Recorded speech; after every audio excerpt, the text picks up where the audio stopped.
Tigers baseball on Fox Sports Detroit is presented by BAL Tire.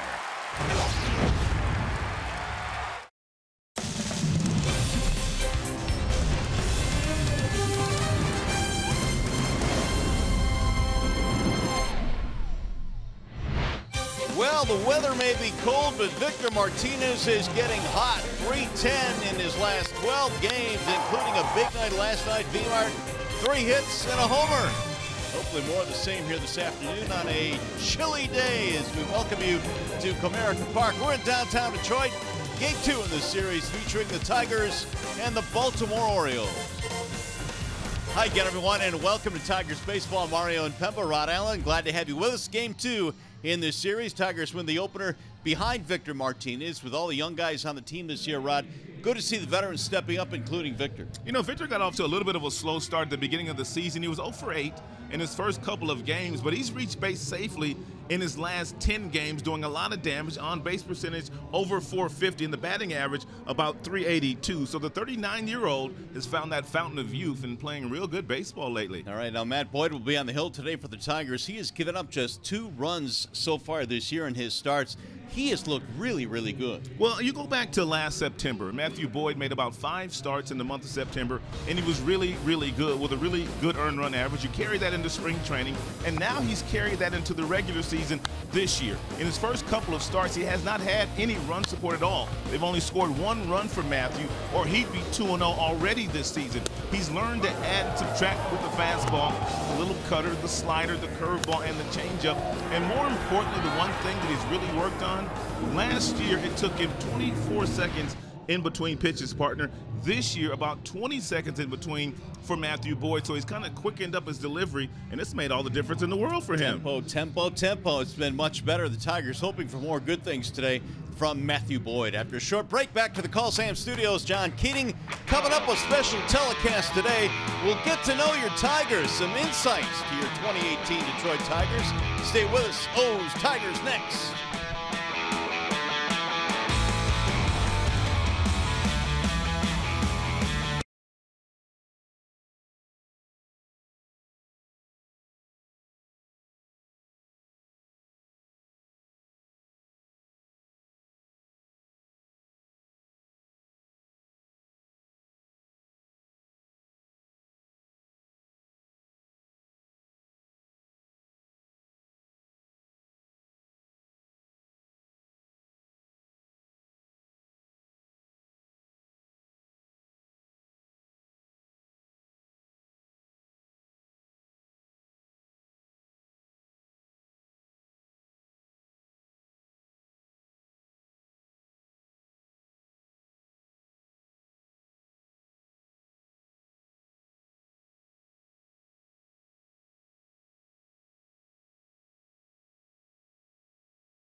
great deals, digital coupons, and more. By Comerica Bank, raise your expectations of what a bank can be. Come to Comerica. And by Dodge, hurry into the Dodge Spring Sales Event today. Welcome back to the Call Sam Studio. Game time coming right up. The Tigers snapped a 5-game skid with that 4-2 win over Baltimore last night, and now all of a sudden they can breathe. It's Matthew Boyd who gets the ball today, and he's off to a very nice start. In fact, he became the first left-handed starter the Tigers have had to win his first, or make it through his first 2 starts with only a run allowed in 6 innings pitched since Kenny Rogers back in 2007. Boyd about to make his 3rd start of the year. We'll get to know more about Matt and his Tigers teammates when Tigers baseball continues on Fox Sports Detroit in a moment. You can't handle this.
I'm definitely not. I thought it was a young Rock Hudson. I was beautiful. My first car was a Toyota Corolla. Talking smack to you about your car. She had her first solid poop, and it ended up, the diaper exploded all over me. Some of them aren't stories that I want to tell on camera. Yesterday, I was borderline selling my clubs on Craigslist. The day before that, I thought I was Phil Mickelson. We all went to movies, little acres that we were. It was like at the end. Yeah, Nicholas Alexander, named after Santa Claus and Alexander the Great. Honest? No, but it sounds good. Oh, this is going to be some fun today. Get to know your Tigers telecast here this afternoon. Matthew Boyd on the hill for the Tigers. presented by Family Heating, Cooling, and Electrical. Well, let's get to know Matthew. Last on timeout for Matthew was 8 days ago in Cleveland. The Tigers have had so many rainouts that it's been that long in between starts, but he's picked spectacular baseball in 2 starts this year. He has all 4 pitches: fastball, curveball, slider, and a changeup for the Tigers' left-handed starter. And it's going to be Trey Mancini to get things started for the Orioles today. Another chilly afternoon here in the Motor City. Tigers and the Orioles game 2 in this series after a 4-2 win last night for the home team. And the first pitch is grounded foul to third base. 0-1 on Mancini. So one of the things that I noticed about Mancini in yesterday's contest, he likes to really swing that bat early and often. Had a big night last night. He homered in the game, was 2 out of 4. He'll foul that back out of play 0-2. He had good numbers against the Tigers last year in his rookie campaign. And Mancini has also done good work in the leadoff slot. The Orioles seemingly have found themselves a leadoff man. The 0-2 rides inside, 1-2 the count. Matthew Boyd has done excellent work in his first couple of starts of the year. Here's the 1-2. Lifted toward right field, slicing foul. It'll be interesting to see how Boyd reacts today, considering that his numbers against the Orioles in a couple of starts, 2 career starts, 13 hits, 10 runs, and 6 2/3. But this is the new and improved Matthew Boyd. I think what we're going to see out of Matthew Boyd, and we've already seen it on 1 pitch to Mancini, he's going to pitch inside a little bit more aggressively to some of these right-handed batters that have had his number in the past. Like that? Absolutely. And really that opens up the outside corner for the backdoor breaking ball or the fading changeup, or he can simply double up with that fastball inside. Mancini pops this one up. Right side of the infield. Machado going back to the grass. And 1 gone. Here's the Orioles lineup presented by your Metro Detroit Chevy dealers. You saw Mancini. Greg Gentry, Manny Machado, and Adam Jones will follow. Valencia is the DH. Chris Davis is at first base. Beckham, Joseph, and Vielma rounding it out for Buck Showalter, whose Orioles this year have gotten off to a very slow start. They've had some debilitating injuries to their roster. They are 5-12. Ball 1 to Craig Gentry.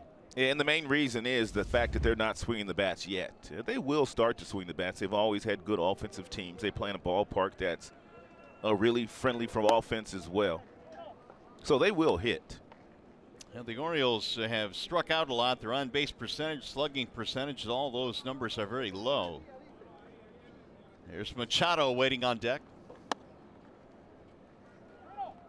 So Boyd now has gone to 3-0 on the speedy Craig Gentry. You want to keep him off the bases. Adam Jones still in the middle of their lineup along with Machado, so they've got a very good 3-4 despite their injuries. Boyd throws his fastball about 45% of the time. It'll top out at about 93. Throws his slider about 31% of the time, and when not throwing those, it's the curveball or the changeup. High fly ball right center field. Martinez cruising over, and there are 2 gone. Oakland University brings you the Tigers starting defense. In the outfield today, you've got the youngster Jacoby Jones. You've got Leonis Martin in center field. Nicolas Castellanos, he's in right field. Third to first reads Candelario, Iglesias, Machado, the birthday boy, Miguel Cabrera, and John Hicks getting the start behind the plate this afternoon. 2 away now for Machado. Miggy, 35 years young today. There was some thought that he might not be able to go this afternoon. He left because of back tightness in last night's game, but Cabrera came in today and said, I'm good to go. Have you seen his numbers on his birthday? They're pretty good, aren't they? Yeah, he was going to play today. Yep, he was not going to miss today's game. And then when you add in the numbers that he has against the Orioles in his career, there was no way that Miguel was going to duck this one. His teammates, when he walked into the clubhouse today, were singing him happy birthday. Did they? Yeah, it was kind of nice. Did you join in? No, I did not. I was in the manager's office. But if I was up there, I would have. 2 balls and 1 strike on Machado. There's a line drive to left field, sinking and caught by Jacoby Jones. It's going to be a 1-2-3 inning for Matthew Boyd. Nice start.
The first in a scoreless ball game here this afternoon. The Tigers starting lineup presented by your Southeast Michigan Ford dealers. And you've got Martin, Candelario, and Cabrera in the top 3 spots.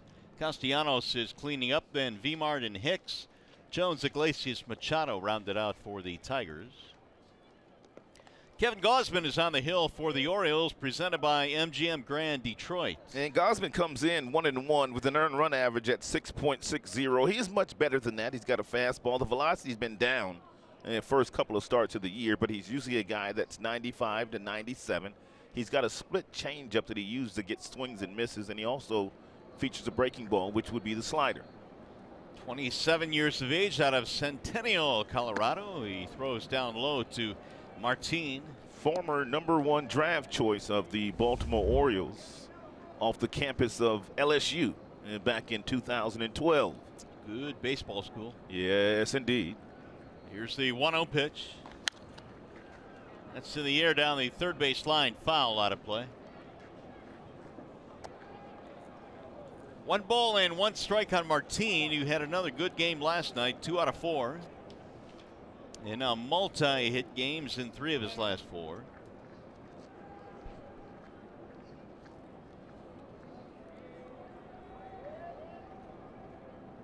Here's the 1-1. Popped up. Shallow center field, Machado calling. And Martinez out, 1 gone. And let's set the Baltimore Orioles defensive alignment and for you behind Gausman. Mancini, Jones, Gentry occupy the outfield today. In the infield, they have Beckham, Machado, Vielma, and Davis, and Caleb Joseph catching once again today. He caught last night as well. Manny Machado all bundled up, having a pretty good start to his year. He is the marquee player for the Orioles. Here is Candelario.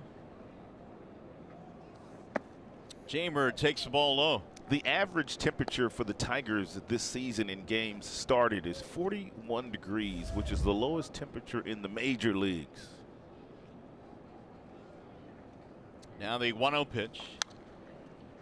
Well, we're not going to do anything to help that figure today. Temperature in the mid-30s here this afternoon.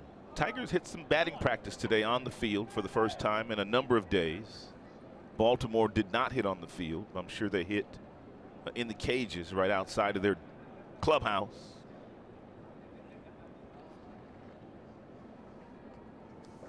Candy looks at a ball low, 2 balls and 1 strike. Candelario this year, as we look at the umpiring crew, Vanover is the crew chief, Rackley behind the dish. Here's the 2-1. Candelario this season has seen 36 more pitches than any of his teammates this year, and we have seen on several occasions, Rod, that he will drive a count. Real nice plate presence. He's got an idea when standing in that batter's box. He's going to get a good fastball to hit right here from Gausman. That'll get back out of play. By the way, if the Tigers combine for 3 or more home runs in this game, bring a copy of the Tiger Box to a participating Arby's location tomorrow. Get a free small order of curly fries. 3-2 on Candelario.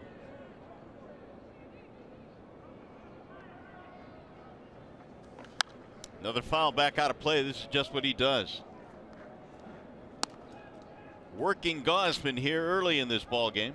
Gausman was really good second half of the season. They say that he moved from the third base side of the rubber over to the first base side of the rubber, and that has really helped him get fastballs inside to the left-handed batters, giving him a different angle.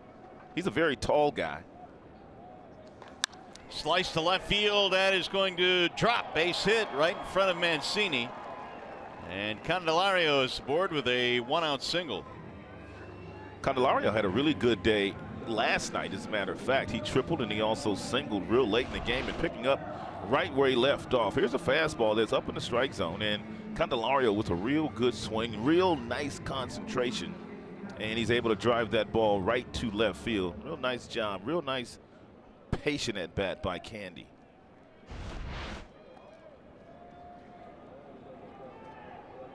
That'll bring up Miguel Cabrera. Last night, Miggy was 0 for 2, but he had a couple of walks. One of them was intentional. Shifting on Cabrera to the left side of the infield.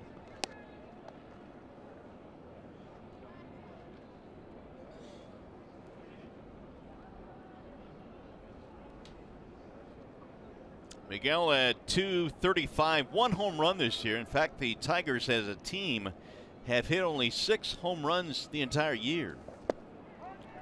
That'll miss low, 2-0.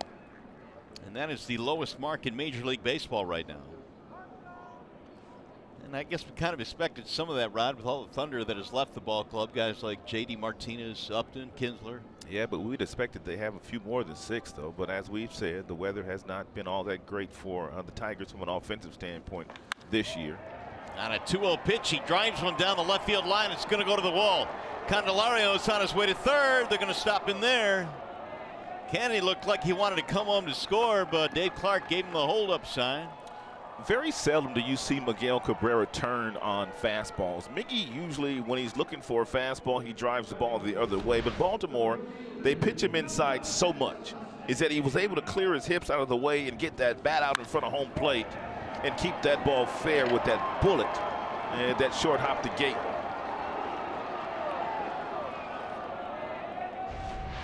Tigers in business here in the first.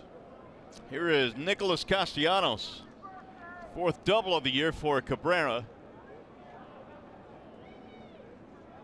And Nick has to be patient here. He needs to make sure that he gets something that he can handle in the strike zone, something he can fly ball deep into the outfield. Orioles infield not all the way in, a couple of steps in. And Gausman, one of those guys with runners in scoring position, doesn't throw that many fastballs, but he gets lots of swings and misses on his changeup.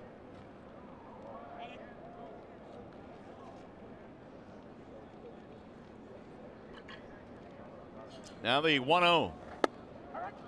Seems like every time we see Gausman, whether it was the 2014 postseason or in the regular season, he throws well against the Tigers. They've got him on the ropes early here with runners at 2nd and 3rd. 27 years old. He goes 6'3", a 200-pounder. Ooh, Nick fouls off the mask and knocks it off of Caleb Joseph. 1-2. And Joseph says, I'm okay.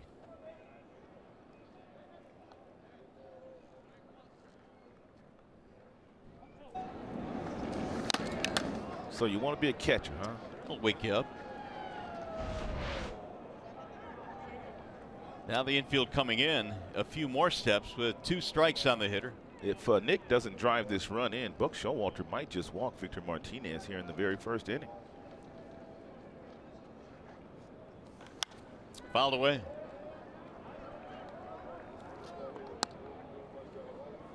Last night, Castellanos 0 for 2. He had a couple of walks and has 6 multi-hit games this year. But he is somewhat surprisingly looking for his first home run.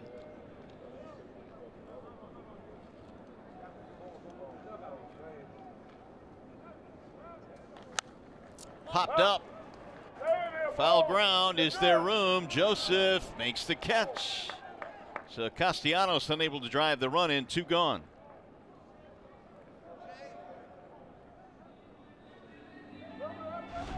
And nice concentration here by Joseph.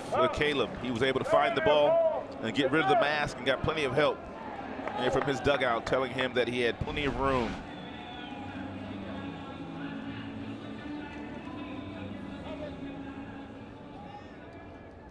Time now for the Bernstein advantage as Victor Martinez settles in. He has reached base safely in 10 consecutive games now for V-Mart. Don't know if they're going to pitch to Victor or not, or whether they're going to simply see if he will chase something out of the strike zone before he walks. But Gausman has handled Victor in his major league career. Victor's 0 for 16 against Kevin Gausman. And he pops it in the air to shallow center field right at Jones, who makes the catch, and the Tigers have a threat, do not score.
That was really kind of a dagger to the heart.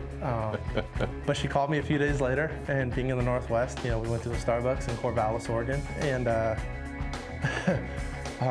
I guess you could say this was interesting. I was actually passing a kidney stone at the time. She didn't know that. Really? So we were on a coffee date, and I had to go to the restroom about 4 times over the course of an hour. She's probably thinking, man, this guy's trying to get away from me, or something's weird with him. She asked the question. Unfortunately, I had to, you know, tell her. And she goes, oh, that makes sense. I thought you didn't like me. I thought you were just escaping every time. I was like, yeah. Matt Boyd in our Get to Know Your Tigers telecast here today. And, well, that first date didn't go all that well. But Matthew Boyd making it work here today. A really good first inning as he goes back to work here in the second. Adam Jones leading it off. Jones, Valencia, Davis. We'll get to know our Tigers more as we continue along on the telecast this afternoon.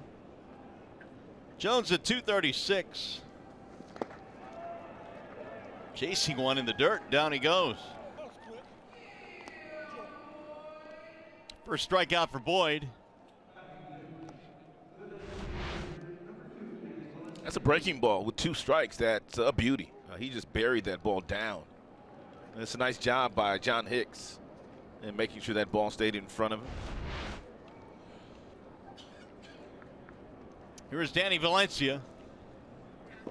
That'll dive in for a strike 0-1. It's a nice job. Little first pitch breaking ball. Danny Valencia loves to hunt fastballs. 0 for 2 last night. Give a stat a little bit earlier in the top of the show, which I thought was very interesting, as Boyd has shaved off about 4 seconds from his time between pitches between this year and last year. Right. That's considerable. We talk about pace and rhythm and gaining some momentum, and I think that helps in so many ways, and even your defense. You don't think as much. You allow the pitcher, the catcher, to pretty much dictate the game.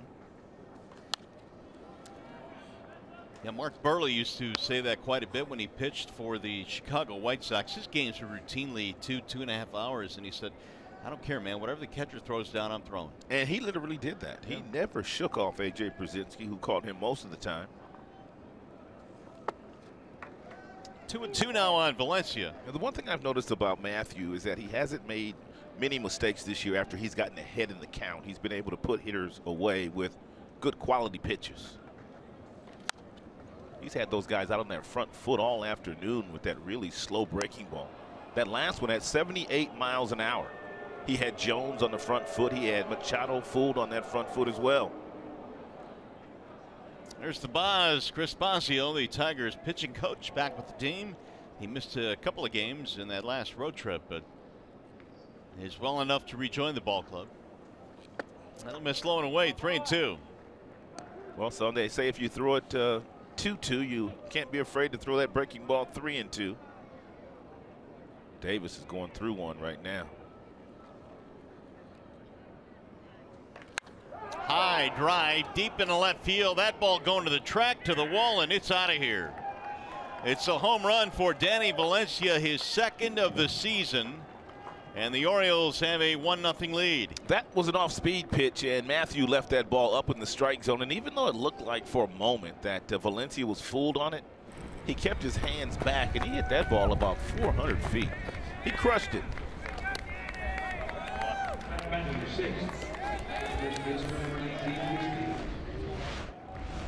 Yeah, these don't usually make it to the catcher's glove.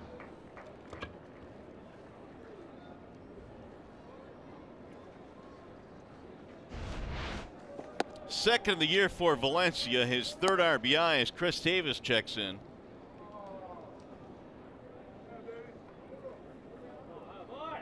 Now the 1-0.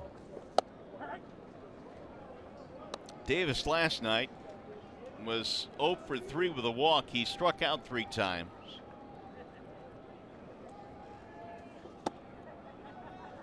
Davis is 0 for 7 in his last 2 games, dating back to Boston on Sunday. 0 for 7 with 6 strikeouts. Well, and you would think that he would struggle against left-handed pitching, and he has this year. He's only 1 for 13 versus lefties. Liriano carved him up pretty good last night. 3-1 pitch. And he did not go. Really? That is ball 4. Looked like he went from up here, but sure did.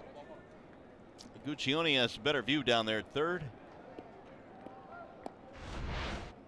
Let's see. Guess he checked it. So Boyd issues a walk. He has not done a whole lot of that this year, and it's only his second walk of the season. Tim Beckham now.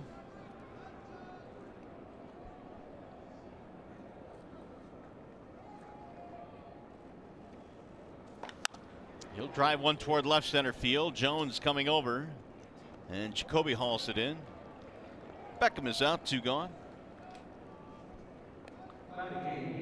Hey, see the Tigers take on the Orioles tomorrow at 1:10. Enjoy great savings with the weekday value pack. That includes 4 tickets, 4 hot dogs, 4 chips, and 4 drinks, all for as little as $18 per person. If you'd like tickets, go to tigers.com/value. 2 away now for Caleb Joseph. Orioles have the lead on the home run by Danny Valencia. Well, get used to that sight. A lot of blankets, heavy coats. This originally was a night game tonight here at Comerica. Game time changed because of the weather tonight. But Mother Nature certainly has not cooperated here in the month of April and really across all of the Midwest and the East Coast. The 1-1. 2-1 now on Caleb Joseph. Supposed to warm up though over the weekend. And by warm up, you mean what? Get up into the I think I saw 50s maybe. Oh, okay, I'll take that. Over the weekend, I believe. Here's the 2-1. 2-2 now on Joseph. Pretty good changeup today. And for Matthew Boyd, he's throwing that changeup in fastball counts, and he's gotten several awkward swings today out of the Baltimore Orioles bats.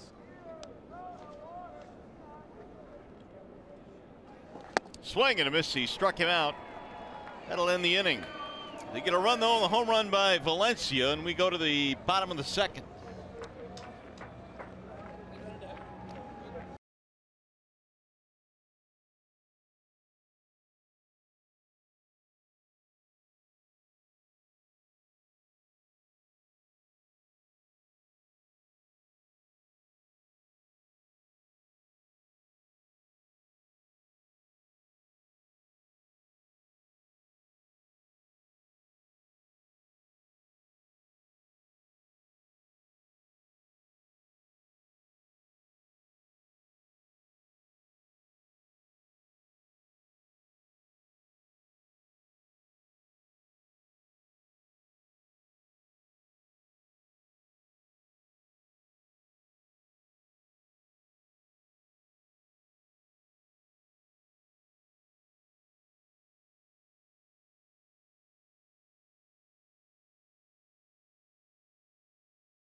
Matt, he's the older brother, he's got to catch more fish, you know. So he's like, let me borrow your pole. I'm like, okay. So first cast, he goes to throw it, and we're fishing on a little pier. Well, it like hangs on something, and he doesn't know what it is, so he keeps jerking. Well, it hung in the top of my ear. I had the hook through my ear. He gets on the four-wheeler, drives, gets my dad. My dad comes back. And like it's still in my ear, and we're like, Dad, you can't mess this lure up. This is like our best lure, you know. And that's why I don't fish. How about you, Ryan? I don't fish either. John Hicks in his most embarrassing moments. He's getting the start today in place of James McCann. He flies to right field for the first out. That'll bring up Jacoby Jones. Tigers had a scoring chance in the first against Gausman, double and a single, but could not score. Jacoby starting out in left field today. Ball one.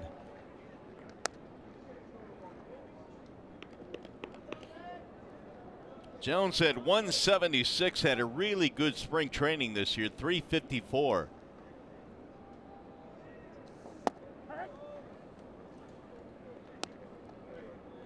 One ball and one strike.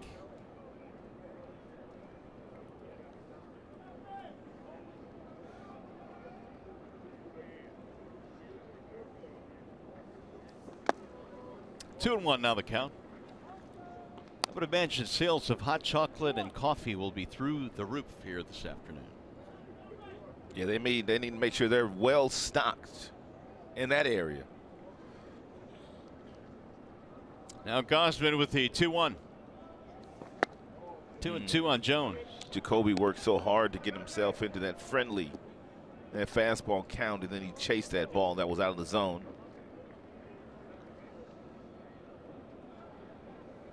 Should be seeing more reps now with Mikey Matuk down in the minor leagues. Here's the 2-2 chopper back up the middle. Machado bobbles, has no play. Tigers have a one-out base runner.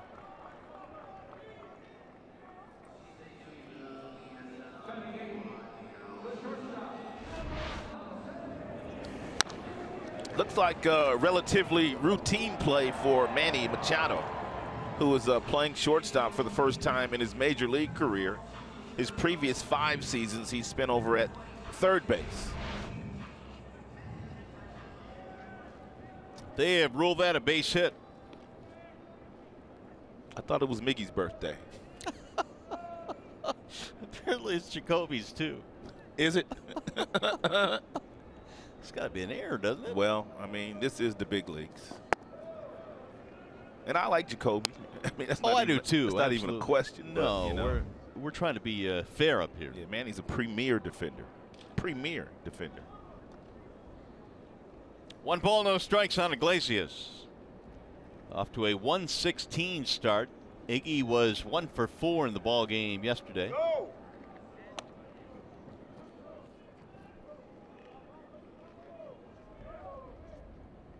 Jacoby's going to take that, though. It snapped an 0 for 12.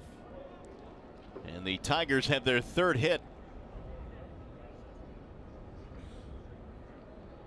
The 1-0.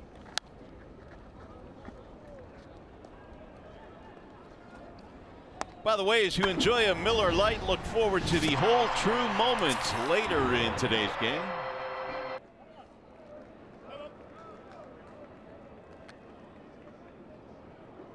Gausman operating against the bottom of the Tigers lineup here.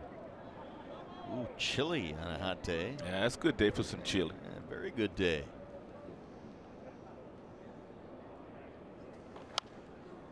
Popped him up.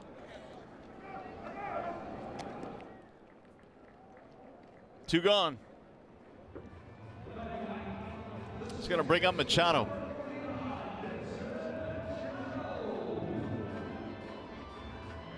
Dixon at 216 now. He had gotten off to a red hot start. He had a bunch of doubles in the first 2 weeks of the season, but Machado now 1 for his last 22. Trying to keep the 2nd inning going here. Tigers have 1 on, 2 out.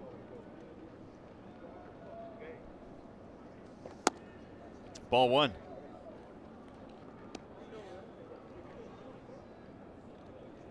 Kevin Gausman, part of a good draft in the 2012 class.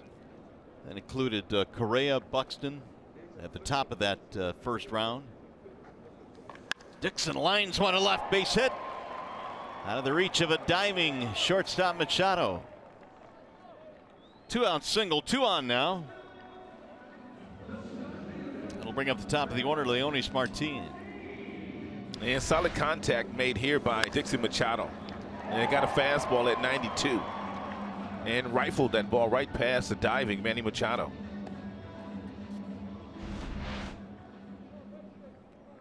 That ball left Dixon's bat at 102 miles an hour. Pretty good. Yeah. So here's Martin, who popped up back in the first.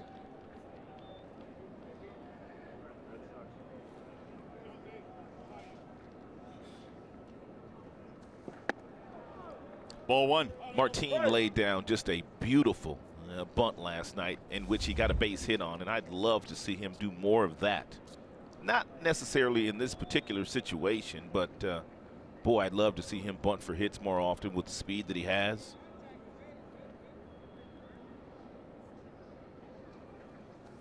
And a wave and a miss. 1 ball and 1 strike. Tigers in this series 0 for 12 with men in scoring position, just .216 for the year.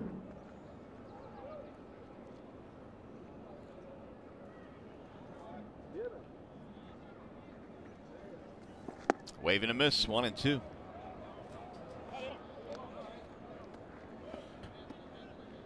This is the pitch that Gausman gets most of his swings and misses on. It's a split changeup.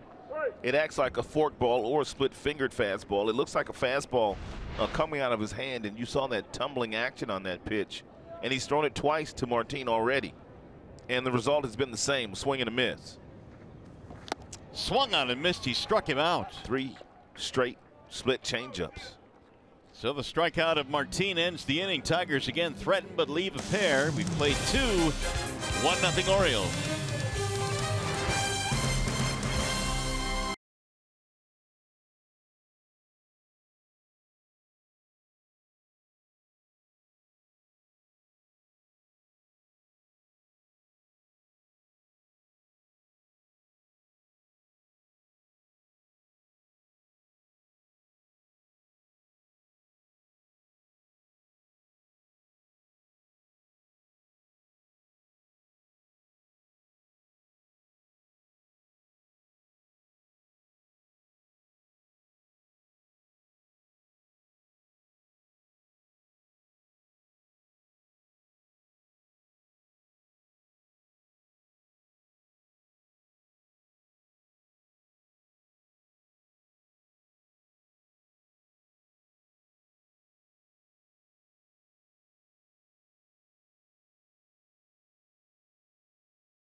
The game break brought to you by Dodge. It's not just get to know your Tigers Day, it's get to know your former Tigers Day and your Tiger Broadcasters Day. What was your first car?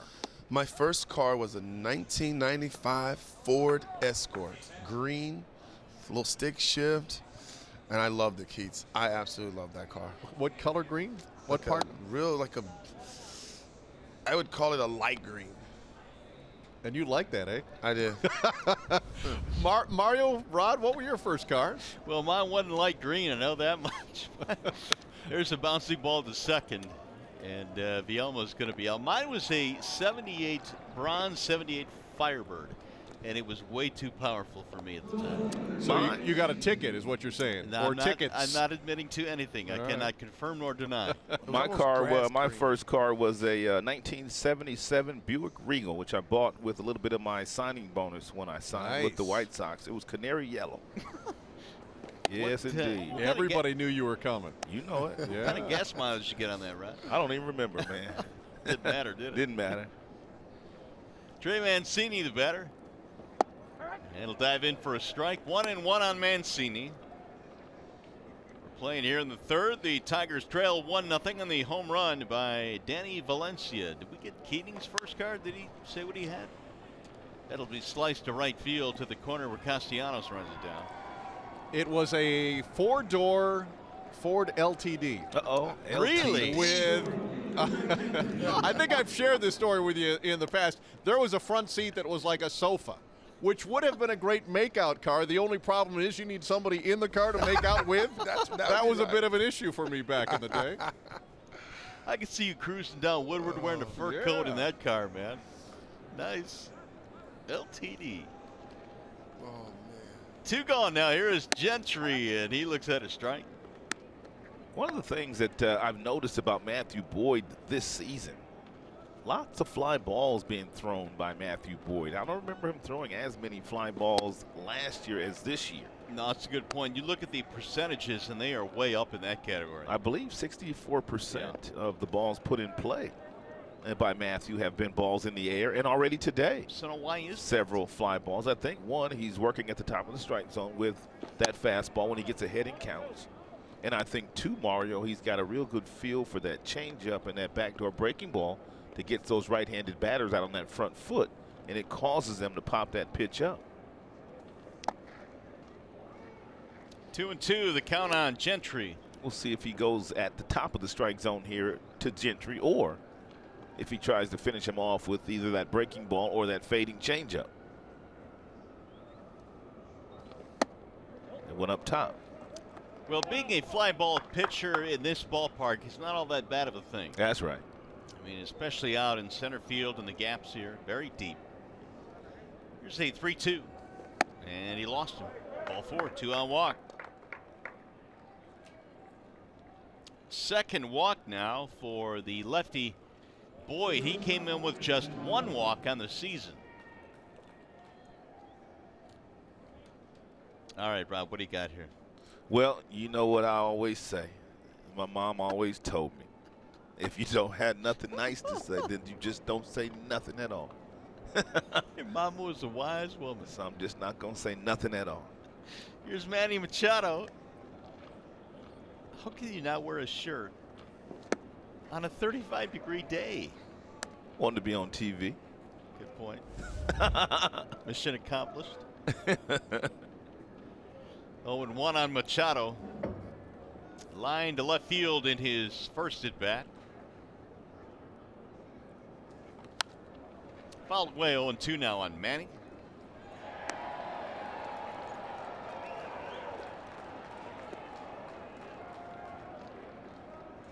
Nice job. Congratulations on the souvenir.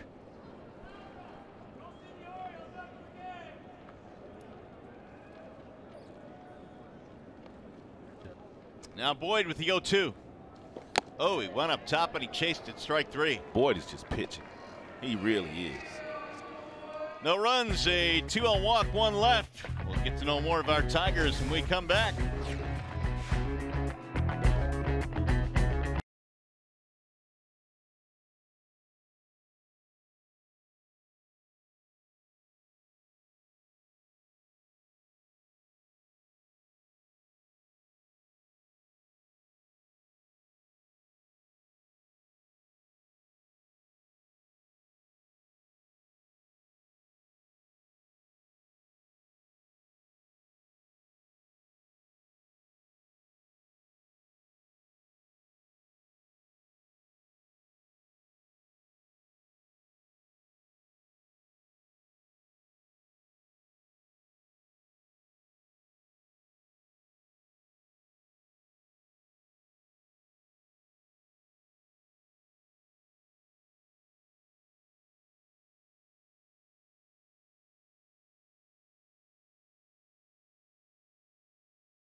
went to the redwood forest and looked at those massive trees. You know, like in Seattle, I begged people for the past 2 years to go like on a whale watching tour with me. You know, man, if I didn't play baseball, when would I ever go to Seattle? You know, and if I don't see orca whales in Seattle, when am I gonna see them? You know, so like, I don't know, it's just little things like that, but I've always been told that I'm crazy. Nicolas Castellanos with a big sense of adventure as we get to know our Tigers here in the telecast this afternoon. Nick will be batting third in this inning. It's Candelario and Cabrera to get things started. Candy had a single in the first inning, and he looks at a ball outside, 2-0. And Gausman has not been able to get ahead of many of these Tigers so far today. He's just 2 of 11 in first pitch strikes, but it really hasn't cost him. He's been able to battle back in the count and get the outs that he's needed to get. That ball hammered in the right field and deep. It's going to the wall, and it is gone. Look out, Candy. Candelario has homered his second of the year, and another no-doubter for Jamer.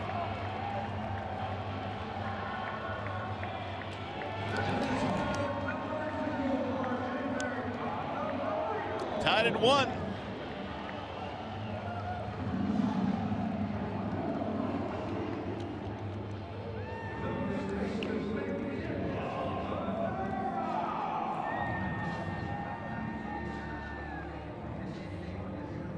Well, there's that power we've spoken of on many occasions, the power potential of Candelario. Candelario's 4 for his last 4 at-bats. He got 2 hits in his final 2 at-bats last night, and 2 for 2 so far today, and all of them absolutely bullets.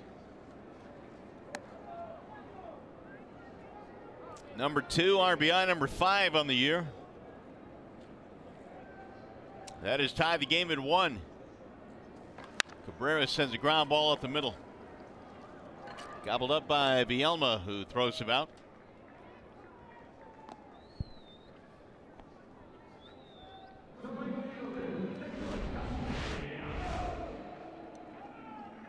And it looked like Candy knew he was going to get that fastball at 91, and he just took a really nice swing with a real nice launch angle, and I'm sure that the exit velocity was well over 100, as we see here at 111.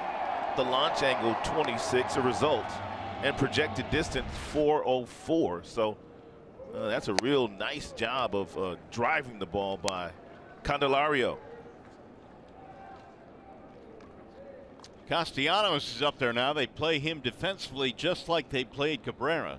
You're off to a real nice day today, buddy. And you picked the stick. Got me a single and a homer. Yeah, you do. You're rolling today. I came into action today dead last. No, you didn't. Yes, I did. Dead last and picked the stick. You're not last right now. Castellanos out 6-3, 2 gone. We'll bring up Victor Martinez, who flied to center field in his first at bat. Victor is now 1 for 19 in his career against Gausman, if you count the postseason, but 0 for 17 in the regular season. So it's about time for Victor and to figure out Mr. Gausman. He's got the entire left side of the infield at his disposal should he try to shoot something in that direction. Well, Victor is used to this. He sees the shift about 83% of his at-bats, and really, I guess the only time he doesn't see it is if you have a couple of guys in scoring position or a runner at second. Here's what he normally views playing to pull on the right side. Good fastball hitting count here. We talked about Victor last night in these particular fastball friendly counts. He can clear his hips out of the way with the best of them and usually barrels it up if it's a fastball.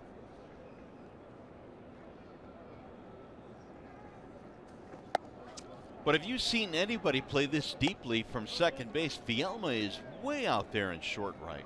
No, I really haven't seen anybody play Victor this deep, but I guess he feels like even if he gets one on the ground that he could still maybe throw Victor out.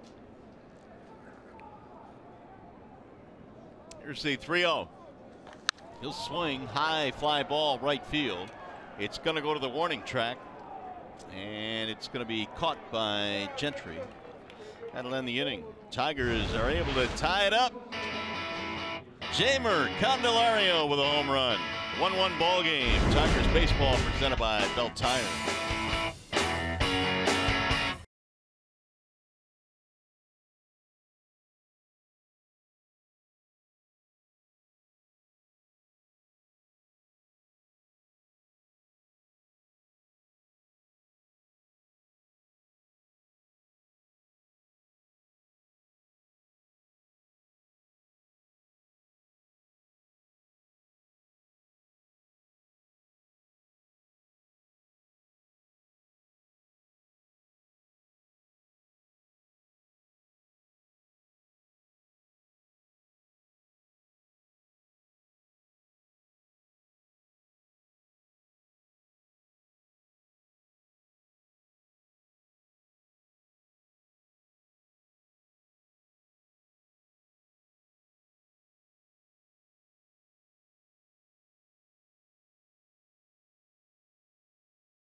Pitch by pitch, we talked about Matthew Boyd and the importance of him pitching inside early in this game. He did that, and because he did go inside early, that just opened up the outside corner for the backdoor breaking ball and the changeup, and he has gotten a ton of swings and misses on that ball that's been buried at the bottom of the zone. He has not made many mistakes. The only mistake that he made was the Danny Valencia one that stayed up, that Danny Valencia hit for a solo shot, but Matthew Boyd is putting on a pitching clinic out there so far.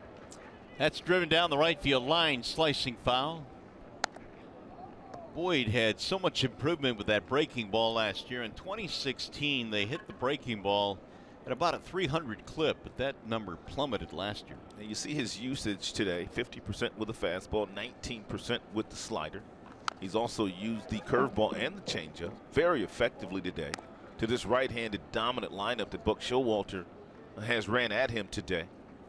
But pretty much every time Boyd pitches, he goes up against dominant right-handed lineups, very few left-handers.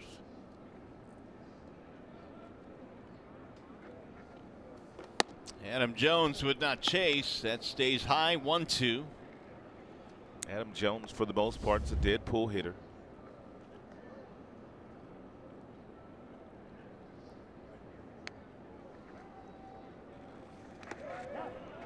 And Jones down on strikes again, couldn't hold up. 4 strikeouts now for the left-hander. We check in with Trevor Thompson. Mario, who doesn't like puppies? Shane Green likes puppies, and 6 weeks ago he got one. His name is Smoke, and he is adorable. He's 12 weeks old right now, and he's with Shane's parents getting puppy trained so that he doesn't mess the house when he gets down here with Shane at the end of next month. But Shane will be looking for a puppy sitter. So if you go onto Twitter with the hashtag Shane's puppy sitter, and maybe you want to attach a video or some explanation as to why you deserve the job as Shane's puppy sitter, you just might get the gig. And if you log on to our Instagram account at Fox Sports Detroit, that's where Kelsey Fulmer is manning our Fox Sports Detroit Instagram story today, and you can find out more behind-the-scenes information about the players and their significant others as we learn more about these guys on this themed day here on Fox Sports Detroit as the Tigers take on the O's. Hey, Trev. Hey, what? How much loot is he paying? I might just be that now, sitter. That's a good question, Rod. I don't know. Maybe that's one of those jobs you want to do for the love of the job. I'm not sure. Smoke is a perfect name for that puppy. It had a beautiful color. Well, there you go. Rod looking for an extra job. He's going to put together a video as we speak, if it pays well enough. Here's Chris Davis with 2 outs. Big wave there, 0-2 on Davis. Let's see if they do with Davis, as they always do, that fastball right above the belt buckle. But you got to get it up in the strike zone if you want the swing and miss.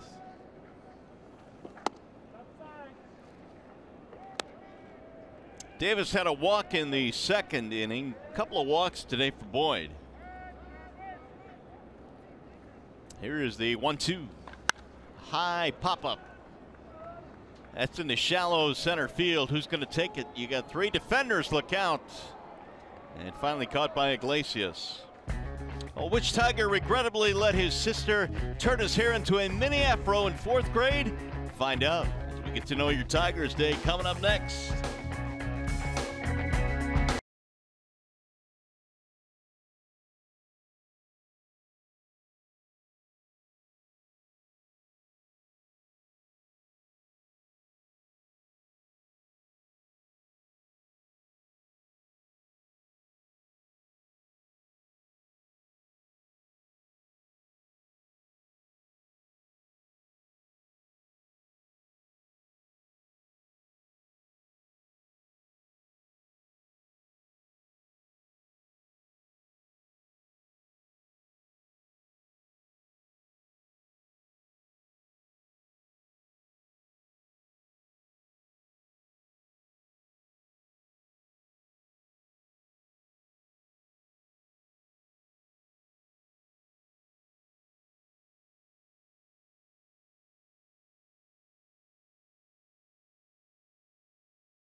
I think my sister, when I was like in 4th grade, like tried to curl my hair. So I had like a little curl fro when I was like in 4th grade. She was like, it looks good, it looks good. And I was like, all right, let's do it. And she did it, and I had like a little curly fro, and it was terrible. I had to cut it after like a week.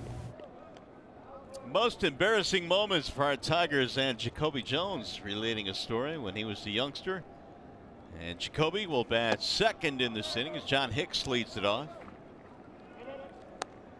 It'll be Hicks, Jones, and Iglesias here in the Tigers' 4th 1-1 ball game. Middle game in this 3-game series.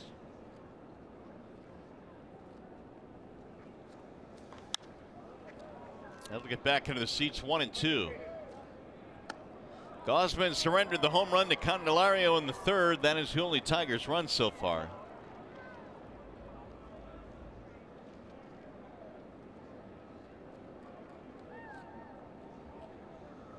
Here's the 1-2.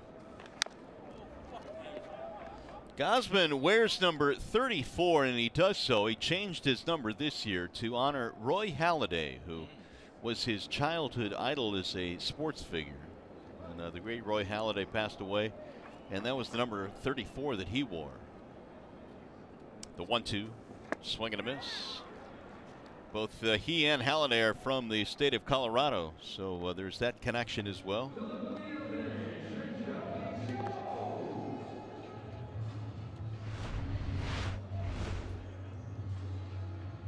Getting lots of swings and misses on his breaking ball and that split change. His slider probably his 3rd best pitch. You go fastball, split change, and then the slider.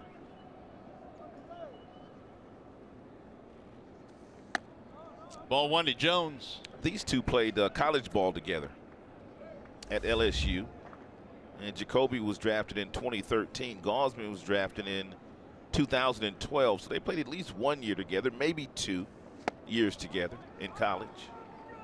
So did that mean Mikey Matzuk was on that team too?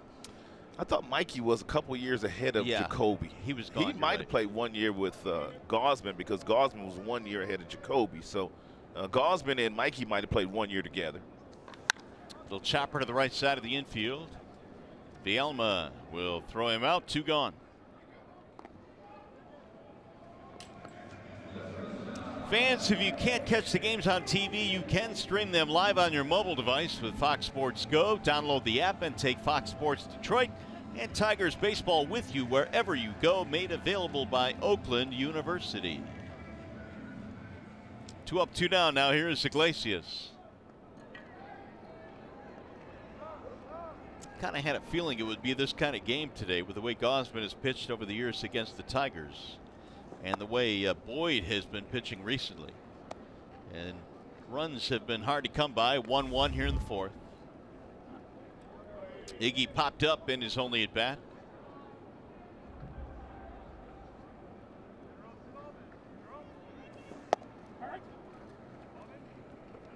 One ball and 1 strike.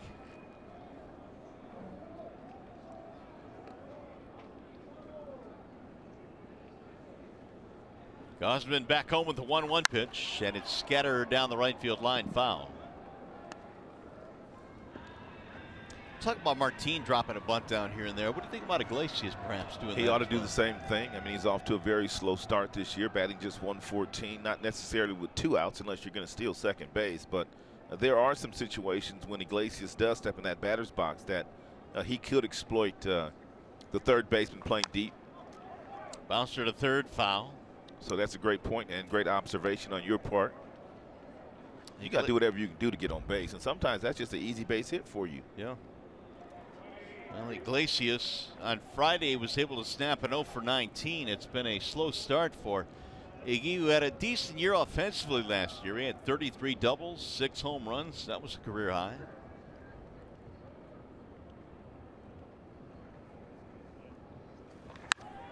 Little looper into right field, and it's going to be run down there by Gentry. Good contact there by Jose, though. 1-2-3 inning for Gausman. We go to the 5th.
For baseball, brought to you by T-Mobile. Last night, Red Sox Angels leading off the game. Mookie Betts takes the 7th pitch of the at-bat off Shohei Ohtani, a 97-mile-an-hour fastball.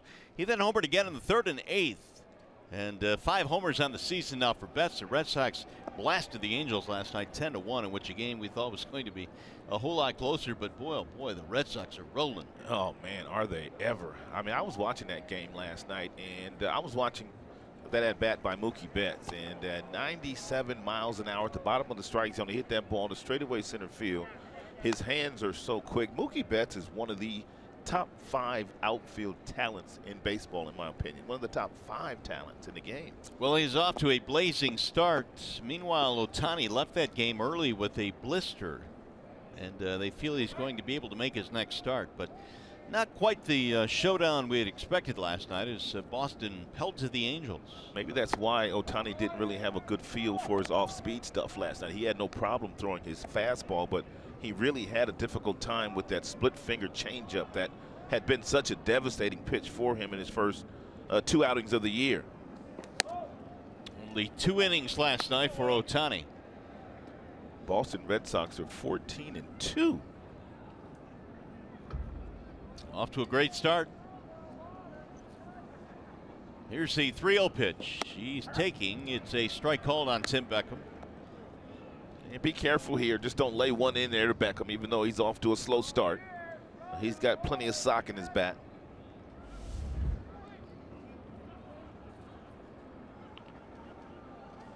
And he'll walk him, so it's a leadoff walk, which will be the 3rd of the game for Boyd. He came into the game today having only issued 1 walk all season. Take the afternoon off. The Tigers take on the Royals this Friday, April 20th at 1:10 p.m. in a split doubleheader. Game 2 starts at 7:10 p.m.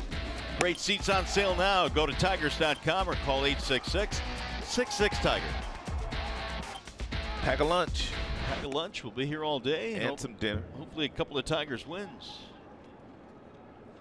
Caleb Joseph now with 1 on, nobody out. Ball 1. Joseph struck out in the 2nd.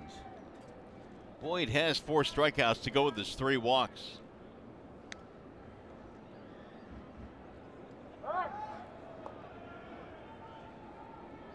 How would you rate Boyd's pickoff move? It's an average move. It's probably something that I'm sure that he continues to work on at getting better. Different ways at slowing down the running game.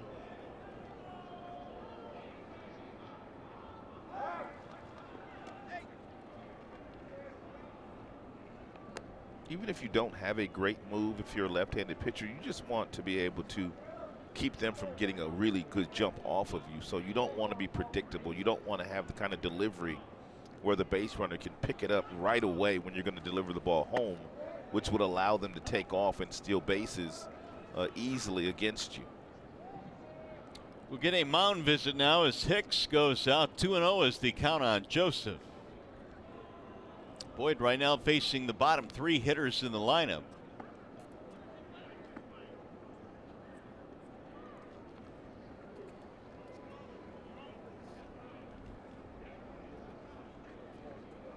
Here's the ratio after 69 pitches, 39 strikes.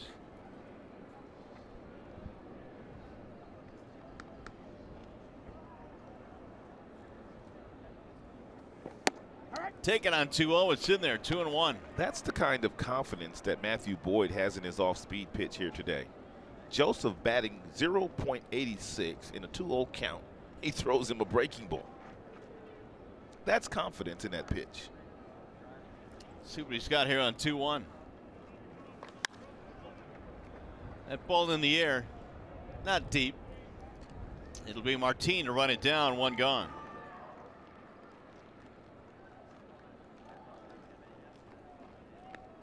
It'll bring up Angel Vielma. Vielma not a whole lot of power to speak of in the minor leagues. He hit just a handful of home runs.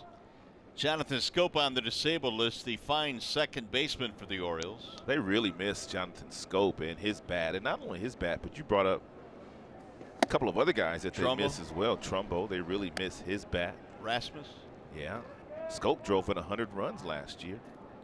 He was an all-star.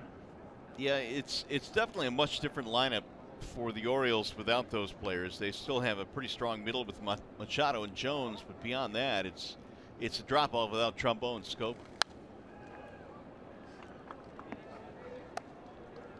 0-2 on Vielma.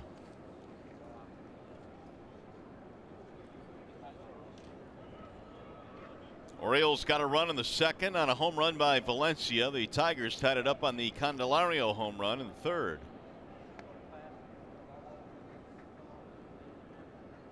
The 0-2.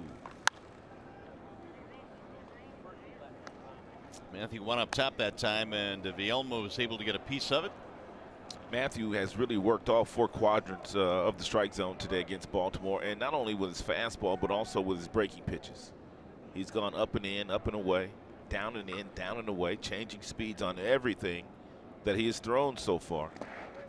In the dirt, runner will try and advance, throw down, not in time. It's a good read there by Beckham.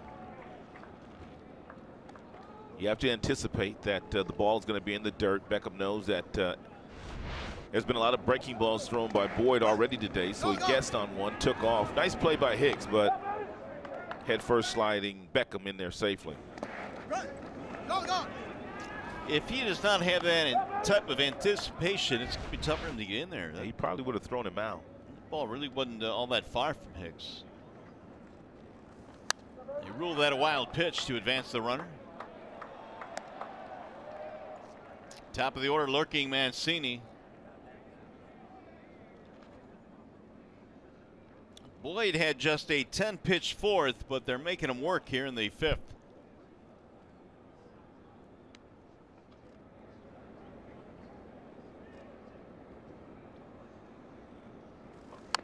Just got a piece of it. Tigers bullpen is in great shape.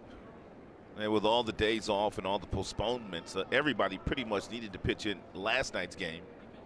I believe Joe Jimenez threw the most pitches. He threw 24. And Green also pitched in the game. Daniel Stumpf also pitched as well. And Buck Farmer. That bullpen just continues to get it done.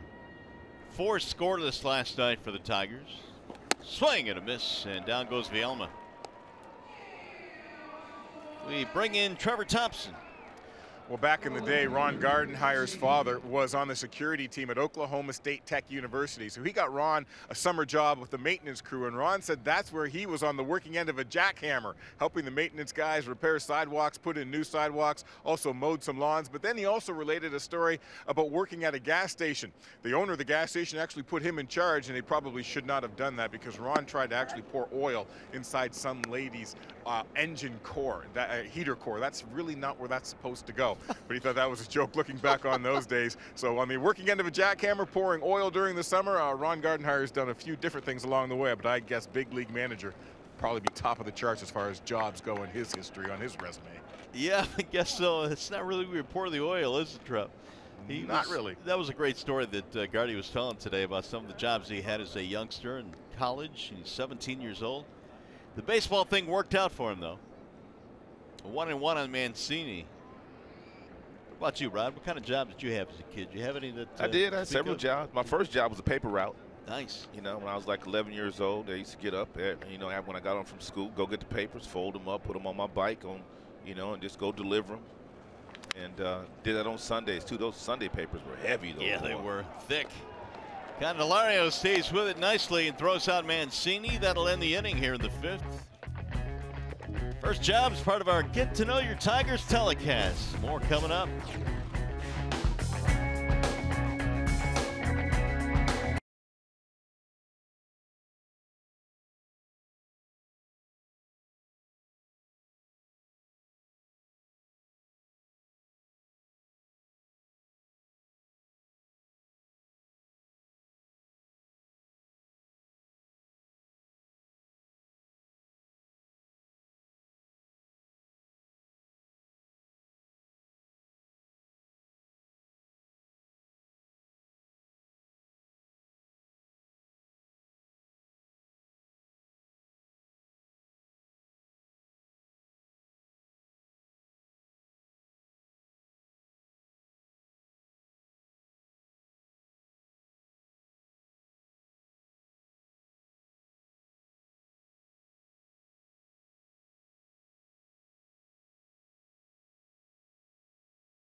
I used to watch a lot of MTV back home, so they put subtitles. MTV? Yeah, so you hear the guys talking English and you see the subtitles. So when I got here, I kind of know a little bit. Dixon Machado learning English from MTV. Can you imagine learning English from Nina Blackwood, Martha Quinn, Mark Goodman? Pretty funny. San Cristobal, the hometown of Dixon. Signed at the age of 16 and has made his way through the minor league system. And that's really, we kind of kid about it, Rob, but that's one of the things that the young Latin American kids really have to kind of assimilate themselves in, and that's learning a brand new language and culture. No doubt about that.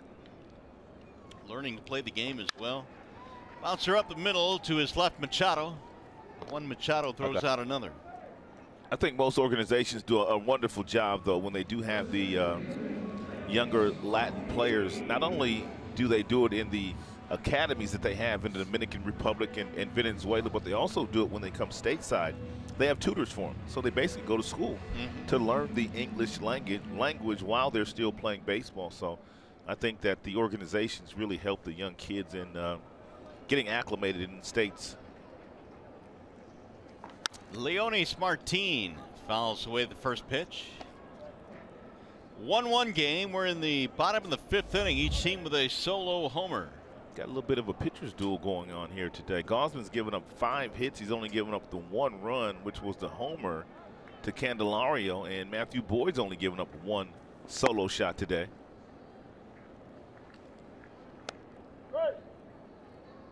You were mentioning Gausman, part of a really loaded 2012 draft class. Correa, Buxton, Marcus Stroman, Jose Barrios of the Twins, he was in that class. Corey Seager. Gausman coming into his own a little bit. Made a team high 34 starts last year, and along with Chris Archer, that was the most in the majors. Stayed healthy. It's funny how that goes hand in hand. Right. 1-2 on Leonis Martin. Toward left field. Picking up a little bit of steam, going to the warning track, and caught by Mancini. I want to go back to a couple of Candelario's at-bats in last night's game. Here's his first at-bat. He popped up to left field. Look at the barrel of the bat, how he gets underneath that ball, and he pops up. And then later in the game, he had a couple of hits. Here's a triple. See how he gets on this one, on top of this one a little bit better? He drove that ball into right center field, and then his next time up, you can really tell how he gets on top of the baseball. You know, we always talk about young kids making adjustments at the plate. And Candelario did that beautifully in last night's game, Mario. The first couple of times he knew they were pitching him up top and he was getting underneath the baseball. So he made an adjustment with his hands. And his last 4 at-bats, he's gotten on top of some really good fastballs and hit them extremely hard. And that last piece of video really illustrated how he got on top of the pitch. A really good look at it. The 1-0. And sometimes it takes a kid that hasn't been in the big leagues that long, and of course Candelario would fall into that category. It takes them longer to make those in-game adjustments. You can make adjustments from game to game, but the guys that make the in-game adjustments, those are the guys that stay in the big leagues for a long time and have lengthy careers. 2-1 Jamer.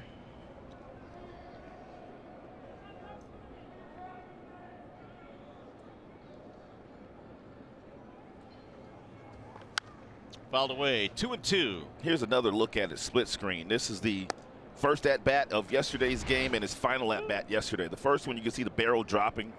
He pops that ball straight up, and then you can see this one. I mean, the barrel is basically goes straight through the strike zone. More upright, just a better swing. Swing and a miss. Gausman got him that time, and down goes Jamer. Glad we got that video in. 1-2-3 fifth. Still tied at 1.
Summary, not a lot of offense in this game. Danny Valencia touched up Matthew Boyd for a solo shot. That home run came in the second inning, and then Candelario in the bottom half of the third inning, a solo shot against Kevin Gausman, and that's pretty much been all the scoring so far today. Well, how do these two guys compare? Here you go. Here are the numbers between Gausman and Boyd. And Gausman has not walked anybody. Matthews walked 3 today, but Matthew has 5 strikeouts, and Kevin just 3 strikeouts through 5 frames this afternoon. Craig Gentry will lead things off for the Orioles. 2, 3, and 4. Gentry, Machado, and Jones. He will try to push a bunt towards second. First one high, 1 ball and no strikes on Gentry. That's why Dixon Machado, the second baseman, is playing in about a few steps closer than he normally would be playing because of the fact that Gentry does have speed and will bunt in that direction. Walked in his last at bat. He'll look at a strike called 1-1. Matthews been able to throw that breaking ball or that changeup over the plate at will today. He's thrown a lot of strikes with his off-speed stuff.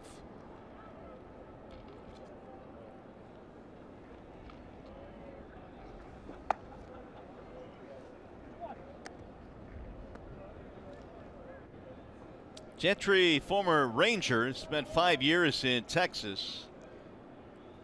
Also some time with Oakland and the Angels. He'll line one to left field. Jacoby Jones coming on and make the catch. Jacoby gets great jumps on those line drives that look like they're going to fall right in front of him. He's a center fielder by trade, but man, has he played a real nice left field in the limited time that he's been out there.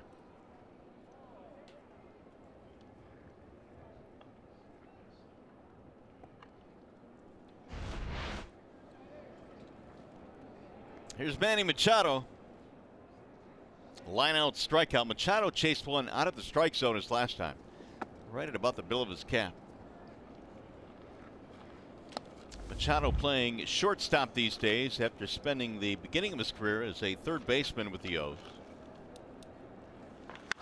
He'll rifle that one down the line. It's going to go to the corner for extra bases. Dug up by Jacoby Jones. It'll be a stand-up double with 1 out here in the 6th.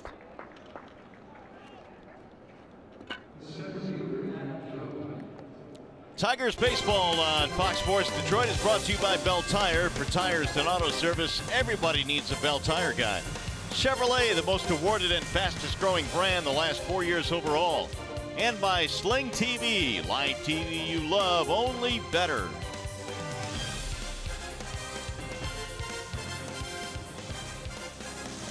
Sun starting to peek through the clouds here this afternoon on a very chilly day in the Motor City. Here is Adam Jones now, a chance to give his team the lead. That hit by Boyd, only the second surrendered in this game. Little chopper back up the middle. Machado with a glove, and he'll throw him out. 2 gone. Runner advances to third base. Adam usually very aggressive with runners in scoring position. Swings at that first pitch breaking ball. And a nice play by Dixon Machado, charging that ball, grabbing it on the short hop and throwing off balance over to first base to retire Adam Jones. I was talking to Ramon Santiago, who handles the infielders, yesterday about Machado and his advancement now that he's playing second base. Now he's progressed, and Ramon was saying some glowing things about Machado. He said something interesting, which I guess I never really considered. When you move from short to second, there's a tendency not to move your feet because you think you have a shorter throw. Right. And a lot of times they'll throw the ball away. And they've worked on keeping Machado's feet moving at that position. That's a great observation. And in spring camp, working on the double play, because coming from the second base position opposed to the shortstop position, a little bit different. But Santi was one of those guys that played short and second, so. And he played them both well. Yeah, good teacher.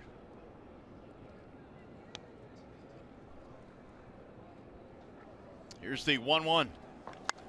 High fly ball left field. It's going to be right at Jacoby Jones. And that'll end the inning. No runs. They will strand a double. And guess which Tiger would want Will Smith to play him in a movie? That's next on Get to Know Your Tigers Day.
I want Will Smith to play me. He doesn't look like me, but I think Will Smith is pretty cool. Or Tom Hardy.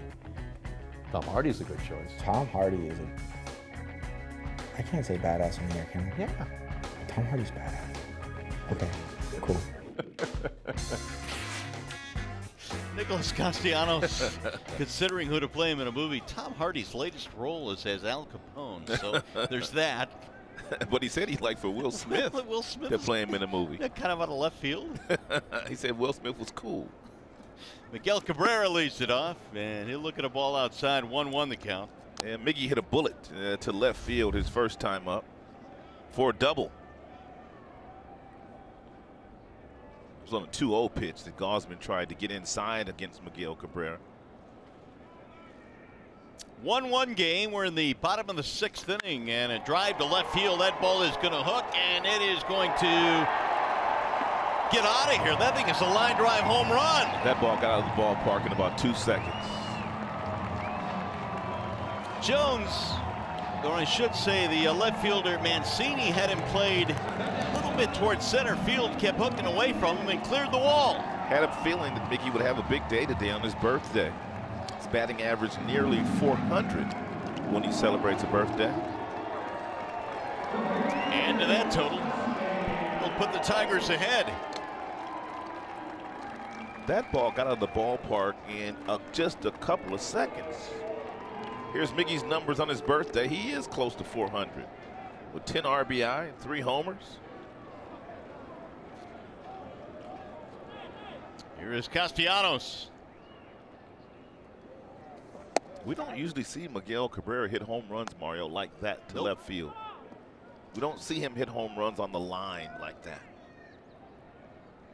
That one crept over the wall, and Miggy's got his second of the year, the 8th home run overall for the Tigers. Dare I say curly fries? We can get one more? Yeah, we haven't had curly flies yet this year. Castellanos, a pop-up and a ground out.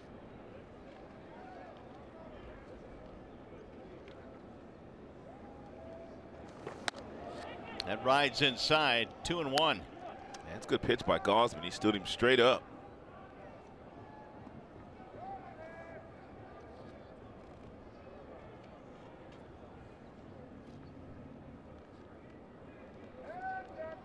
Now Gausman with the 2-1 pitch. And here's Miguel's home run swing. Oh, it was a breaking ball. He opened those hips up and he just turned on it. It took 3.5 seconds from the time that ball left Miggy's bat until it short hopped that back wall in the Tigers bullpen. 3.5 seconds. A laser. And the Tigers really weren't totally convinced that Miggy would play today. He did tell Ron Gardner last night, yeah, I'll be good to go, don't worry. Even though he came out of the game with back stiffness or tightness, lower back tightness.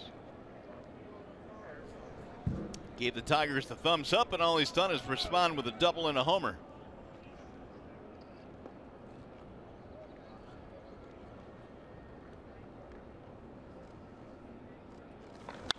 Back up the middle, sharply hit into center field. Frozen rope. Let's bring in Trevor Thompson. Trev. We all know Miggy's headed to the Hall of Fame as a baseball player, but did you know, Mario, his other passion is soccer? Well, I know that you knew that, but maybe the folks out there don't know that. He's a very, very passionate soccer fan. 2 of his favorite teams, Barcelona and Chelsea. I don't know much about soccer, but before the game, he was schooling me on different leagues and his different teams that he watches prior to the game. So I wanted to pass that on to everybody on a day where Miggy is obviously enjoying his birthday. I know Miggy loves to go to Spain. The last couple of years, he's gone there in the offseason with his family, so he just loves going there. There's another guy in the locker room that is a big soccer fan, and that is Victor Martinez, who is up there right now. And V-Mart will be sitting there watching soccer in the clubhouse, and I mean, he gets into it. He gets loud. He cheers very vociferously for his team.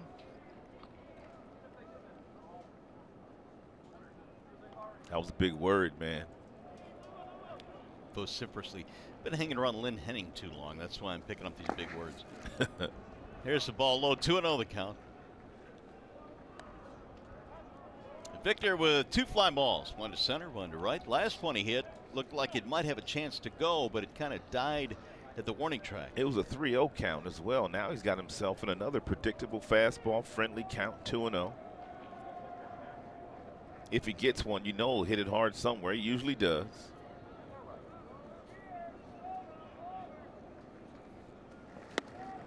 He decided to throw him that split changeup instead of throwing him a fastball there. And it was a wise choice. It was an outstanding pitch by Kevin Gausman. But if you still have to stay on your fastball in this particular count, a lot of times as a hitter, after the pitcher has thrown you that pitch in a 2-0 count, you start to think he's going to throw you that pitch again, and then you get the fastball that you should be looking for, and you're a little bit tardy on it. Kevin did come right back with a fastball. Victor wasn't tardy on that ball, but it was located well by Gausman inside against Victor. It tied him up. Hicks on deck. Tigers now have 7 hits. Boyd has surrendered only 2 hits, and one of them a home run.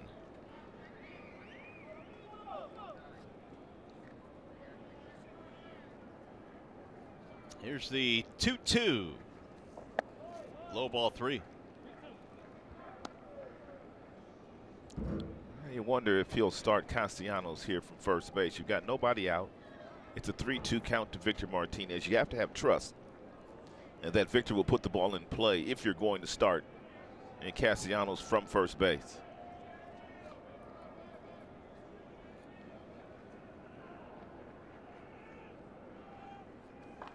Ground ball back up the middle.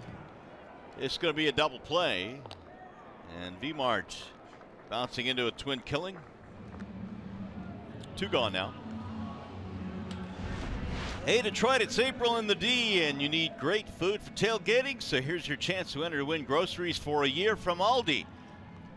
To enter the Aldi Groceries for a Year sweepstakes, go to foxsportsdetroit.com for your chance to win. Here's John Hicks.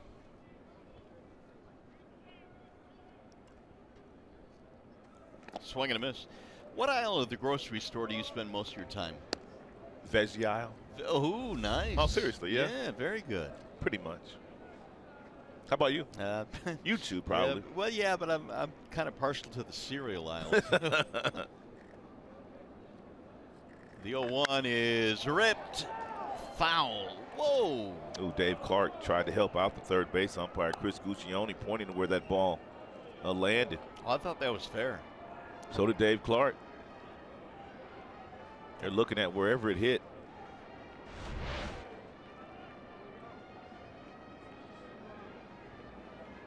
He went over the bag.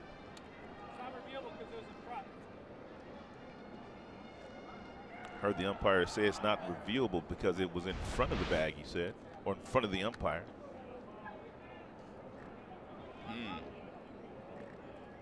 Gausman may have gotten away with one there. Here's the 0-2. Got him, strike 3. Caught him looking. That's the best fastball Gausman has thrown today, 96. Tigers go ahead. Miguel Cabrera homers his 2nd of the year. Line drive to left, and it's 2-1 Tigers.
and all the jubilation and excitement that comes with a walk-off home run. I went for the high five at first base with my first base coach, and I hit it. And I caught my spike on the bag and then went face first. Helmet off, it's on yard sale, you know, helmet's flopping around. The team that you just beat's laughing at you. Please tell me that video exists somewhere. I'm sure it does, and if it does, I don't know if I'd like to share it. One of our Getting to Know Your Tigers here this afternoon, and you related a story last night, Rod, that was kind of similar to that. Yep, no doubt. We were playing in Anaheim. It was my first trip back home as a big league player. Tigers were rolling. We had won 17 straight games on the road to start that '84 season, and I was on first base. I believe I got a base hit. Somebody hit the ball to left field. I forget who it was. I was running on the play, and I rounded second base and a face plant. Right in between second and third. So what resulted in the play? Did you get back up? Oh, I got back up, but I was out. I was tagged out. Nice. Yeah. Chris Davis getting things started here in the 7th. Tigers have the lead now, 2-1. Davis, Beckham, and Joseph in the 7th for the Orioles.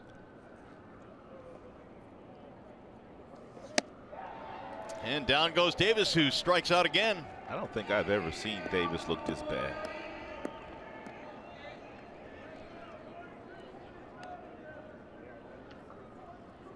He has fanned 4 times in the series. 6 strikeouts for Boyd. And Matthew will give up the baseball. Another outstanding effort here. He will go 6 1/3, allowing just 1 run, the home run to Valencia. Pitching change, 2-1 Tigers.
Heard that before, right? Yeah, we're kind of awesome and look alike, and he's funny, and I think it would just be a good fit. If you got the chance to meet Chris Pratt, would he agree that you guys look alike? I would think so. It's kind of hard not to. I mean, even I was skeptical about it at first, but I mean, even my wife was like, well, I think you kind of do look alike. So I'll let him run out there in my uniform one day, and we'll see if anybody can tell the difference. Well, there he is. Is that Alex Wilson or Chris Pratt? That's Chris Pratt. Our Call Sam call of the game is whether or not he looks like Chris Pratt of Guardians of the Galaxy fame. He is in now, Alex Wilson is, in the Wallside Windows pitching change. Willie did not pitch in last night's game. He's pitched in 6 games up until this point this year, 9 innings. Off to a little bit of a sluggish start as far as the earned run average is concerned, but it's early. Who would play you in a movie? Oh, geez. I haven't even thought about that. No? Give me an inning or so to think about that. I don't know. How about you? I got a couple of. Will Smith. No. No? Denzel. Oh, shoot for the top. That's like me saying Brad Pitt. I'll go Denzel. Here you go. Here's some photos. What do you got on this? They're similar. Yeah, they're similar. A lot of people said that I kind of favor Bernie Mac, too. You know what I mean? Bernie Mac, Yeah. that's a good one. People said that. That's a really good one. Yeah. However, I kind of like the Denzel. Yeah. You're sticking with Denzel. I don't blame you. Do not blame you. Beckham is the batter here. 2-2 the count. Tigers lead 2-1 here in the 7th.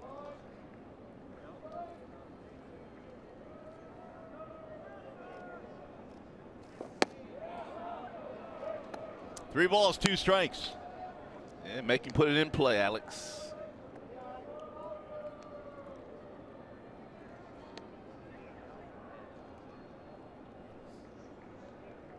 Walking a fly ball for Beckham in this game. Walked him. 1 on, 1 out. Well, we told you the bullpen last night, 4 scoreless innings. And since April the 2nd, the bullpen ERA is 2.23. Yeah, Buck Farmer was outstanding in the inning that he pitched last night with a plus changeup. And Joe Jimenez, that slider and his changeup continued to keep the hitters off balance. Daniel Stump and Shane Green also pitched scoreless frames. They need to get Willie going, though. I know this is the reason why he's in the game right now. And manager wants him to gain some confidence. Well, he's been so good over the last couple of years. He really has been the mainstay for a guy that has had to get big outs. And really, any time in the ball game, whether it's late, middle of the innings, or middle innings rather, or 7th, 8th, 9th, Wilson has been able to do it. Right. And he has been frustrated with his start. Here's the 1-1. That's in the air to right field, not deep. Castellanos coming in. 2 gone. Hey, Star Wars night is Friday, May 11th, when the Tigers take on Seattle.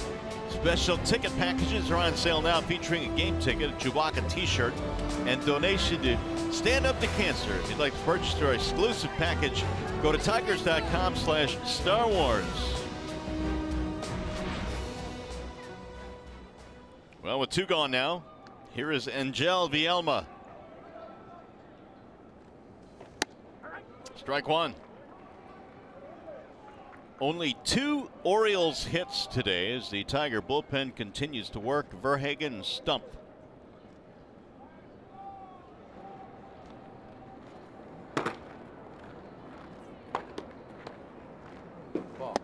Ball high, 1-1.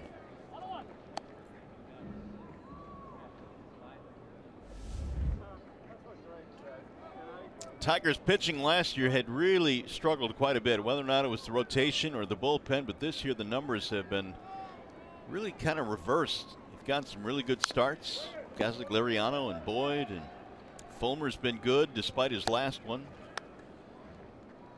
The bullpen we've mentioned has been really good. I think Joe Jimenez has been a big part of the Tiger bullpen rebounding.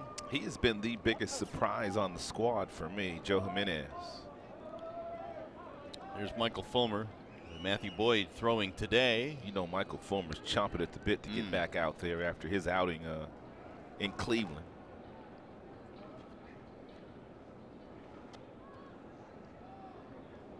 That certainly was an anomaly for Fulmer. Gave up, what, 6 runs in that game against the Indians. Yeah, the Indians were very aggressive that day against Michael. The 1-2. Swing and a miss. He struck him out. That'll end the inning. 7 strikeouts for Tigers pitching today. Coming up, the Consumers Energy 7th inning stretch.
they've updated it in a few years, so it could have went down by now. But you know, no stop and go lights.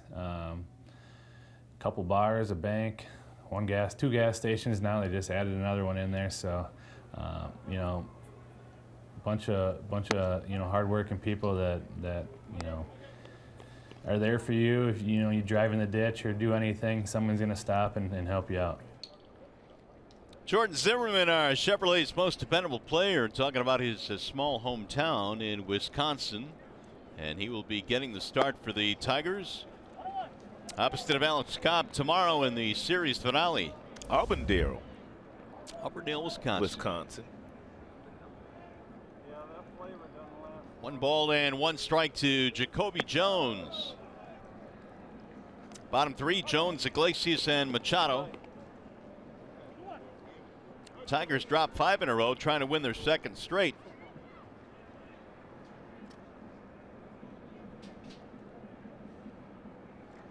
Here's the 2-1.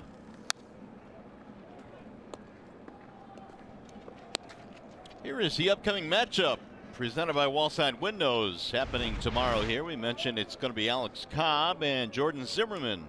They just signed Alex Cobb very late in spring training. He made 1 start against Boston just a few days ago. This will be his 2nd start of the season.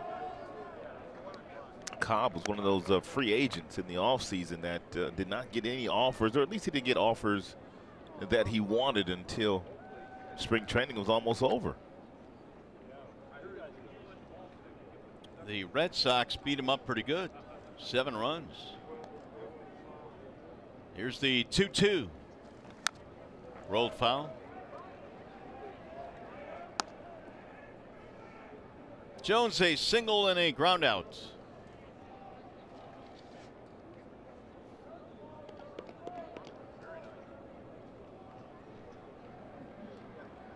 Kevin Gausman is still out there throwing in the 7th inning, and it's lined to right field and it's going to drop. Well, that ball almost rolled by Gentry. That was a good piece of hitting by Jacoby. He'd have been running for a long time had that ball gotten by Gentry. Not bad location with that fastball at 94, and he went down to get it, and Gentry left his feet and was luckily able to keep that ball in front of him as he knocked it down with his glove.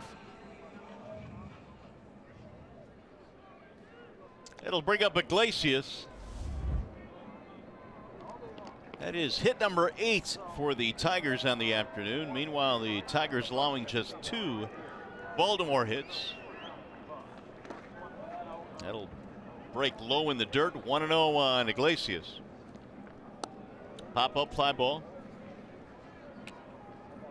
Dave Clark running through the signs at third base, the coaching box.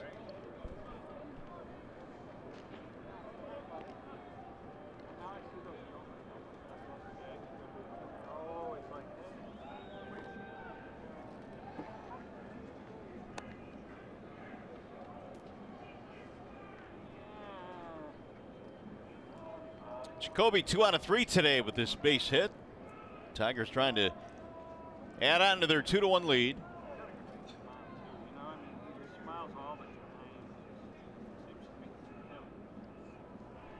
He'll draw another throw, and Jacoby back in standing up. Jones has tried to steal 2 bases this year. He's been successful twice.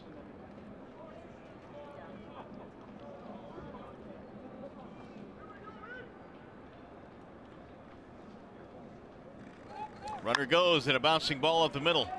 Only 1 play, tough play, and Iglesias is, he's out at first base, but they will almost certainly look at this. He looks safe. Outstanding base running by Jacoby Jones, though. He got all the way to third base. He never stopped running. Great base running.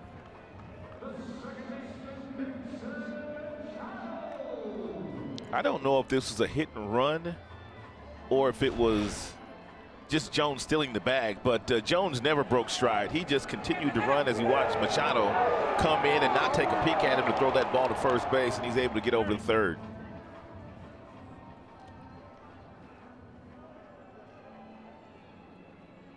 And And it looks like Iglesias might get himself a base hit. You never know, but it looks like he's going to be safe. Yeah, I think he was safe there.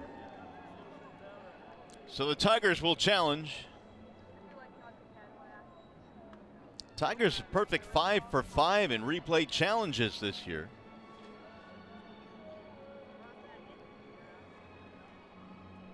Now Buck Showalter coming out, running out of the Baltimore dugout.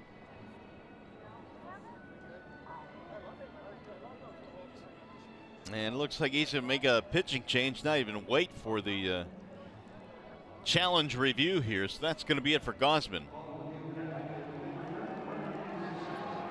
And he is safe, so that'll be an infield hit for Iglesias. Jacoby keeps on running. Tigers have him at first and third.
Here in the bottom half of the second, 7th inning was threatening with runners on first and third. And here's our Xfinity high-speed pitch.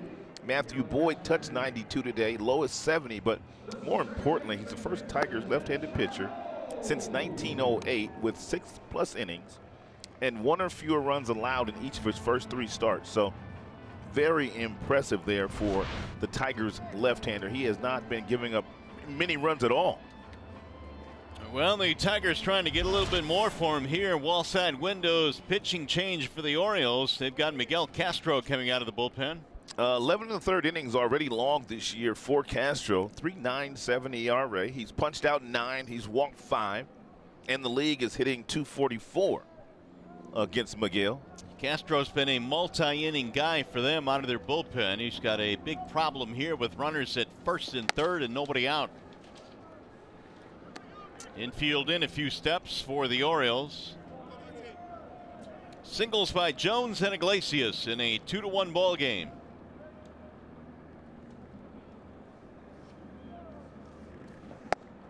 That bends in for a strike. Castro has made 3 career appearances against the Tigers, and he has 9 scoreless innings against them, including a 6-inning relief stint last year.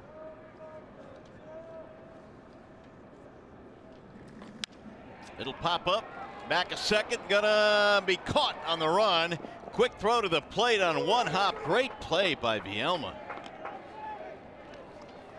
And getting back in safely is Jones at third. That ball looked almost certainly like it was going to drop.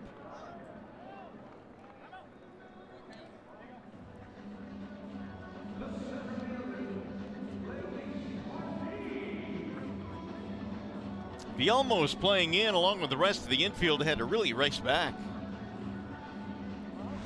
He made a really nice play. Take a look at where he starts. You talked about him playing in. He gets back to make this play, and Jacoby Jones, he got back to tag up and took off.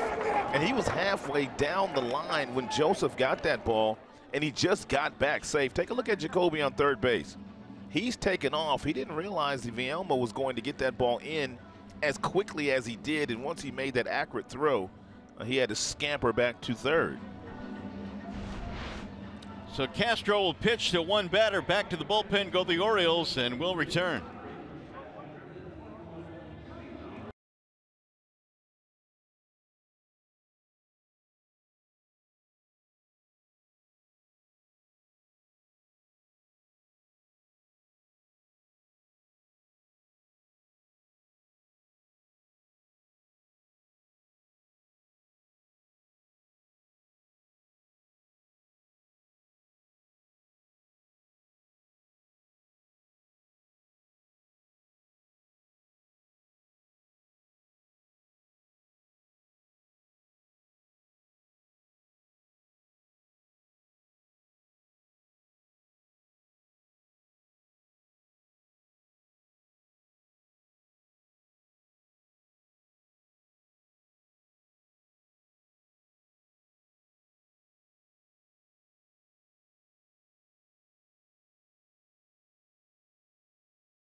Summer ball, and it was a big tournament there in Wichita.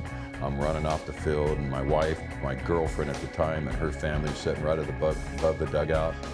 Poof, right in my face, right in front of them, and I'm getting up like crawling in the dugout, into the gravel, cuts all over me. That was beautiful. Ron Gardenhire, his most embarrassing moment. If you missed any of our Get to Know Your Tigers content, head over to foxsportsdetroit.com and we'll get you all set up. Tigers have runners at the corners here, and they got Martin up there against the lefty Blyer. And Blyer throws a lot of fastballs, 62% of those. As a matter of fact, he's not a hard thrower. Fastball about 87 and 90. He's got a slider, he's got a cutter, and he also has a changeup. Infield is in for the Orioles. And Martin takes low, 1 ball, 1 strike.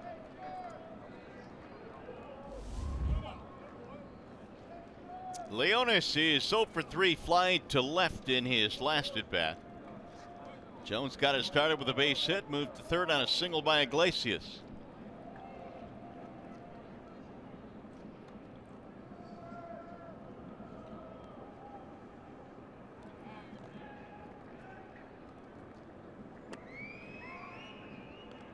Tigers this afternoon have out-hit the Orioles 9-2, yet they lead by just 1 run.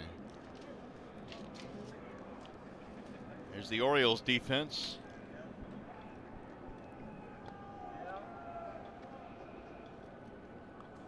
Swing and a miss. 1-2 on Martin. Gausman departed after the second hit in this inning through 97 pitches. Castro came on to get an out, and now Blyer here in the 7th.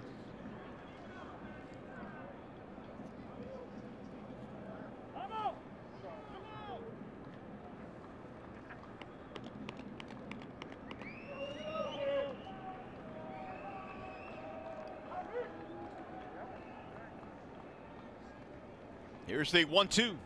Swing and a miss. He struck him out. Martin is gone. 2 away now. We update you on our pick the stick selections courtesy of Ram. Uh-oh. I'm having a decent day, I think. You're having a great day. Oh, not as good as Simo, though. Well, you and Simo both. You guys both needed a really good day. I'm struggling today. Boy, everybody's kind of struggling today. -2s for me and a couple of other guys. Well, there's more action in their bullpen. Michael Givens, who appeared in last night's game, warming up now. He must be getting ready for Miggy. Should And Candelario reach. Come on, Jamer. Single homer strikeout for Candelario.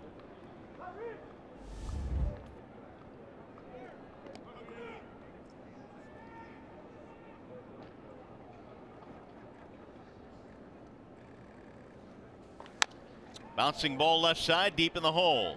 Machado's throw is in time, and the Orioles pitch out of the jam here in the 7th. No runs, 2 hits, 2 left. Tigers baseball presented by BAL Tire.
And I've been on a Longmire kick on Netflix, and I started, I don't know, maybe 2 weeks ago. I'm on season, I think 6 right now. So that's a lot. So yeah, I definitely been watching that a lot. All right, for those who want to know what Longmire is, it's a neo-Western crime drama centered on the investigations of Walt Longmire, a Wyoming sheriff, and viewed by Daniel Stump. He's on now in a Wellside Windows pitching change. And Daniel pitching in his 8th contest this year, no blemishes as far as the earned run average is concerned. He threw 14 pitches in last night's game. So Daniel good to go here again today. He will get the top of the order here in the 8th. 1-run Tigers lead, 2-1. It'll be Trey Mancini to get it started, and he drives one foul back to the screen. And Daniel has a fastball that will probably top out at about 93, but usually he is right around 90 to 91. When he's not throwing that fastball, he's throwing a slider about 31% of the time. And he also has a change piece.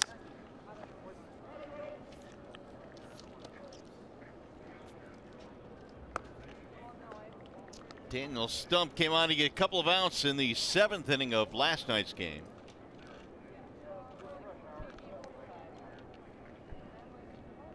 The 0-2. Pulled foul.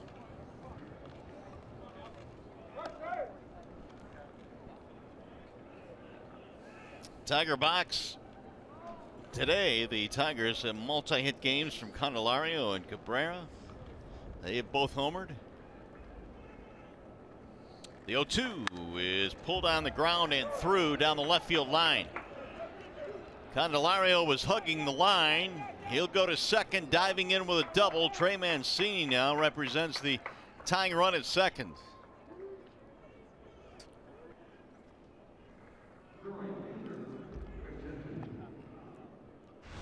Mancini can just hit, man. But look at Jacoby Jones, Mario. Get over and cut this ball off before it gets to the wall. And he nearly threw out Mancini at second base. I mean, I thought that was a stand-up double when it left his bat. Jacoby made that awfully close. Great throw right in the bag. 6-game hitting streak now for Mancini. Here's Craig Gentry. And we all know what Gentry's going to be trying to do. He's going to be trying to at least get Mancini over the third base by hitting something to the right side of the infield. The easiest way to do your job might just be a bunt.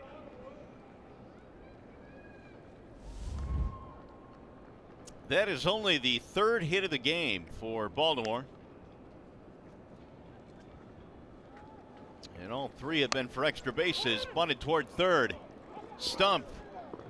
And it's dropped at first base. Everybody is safe. Cabrera unable to hold on to it. And now runners at first and third, nobody out.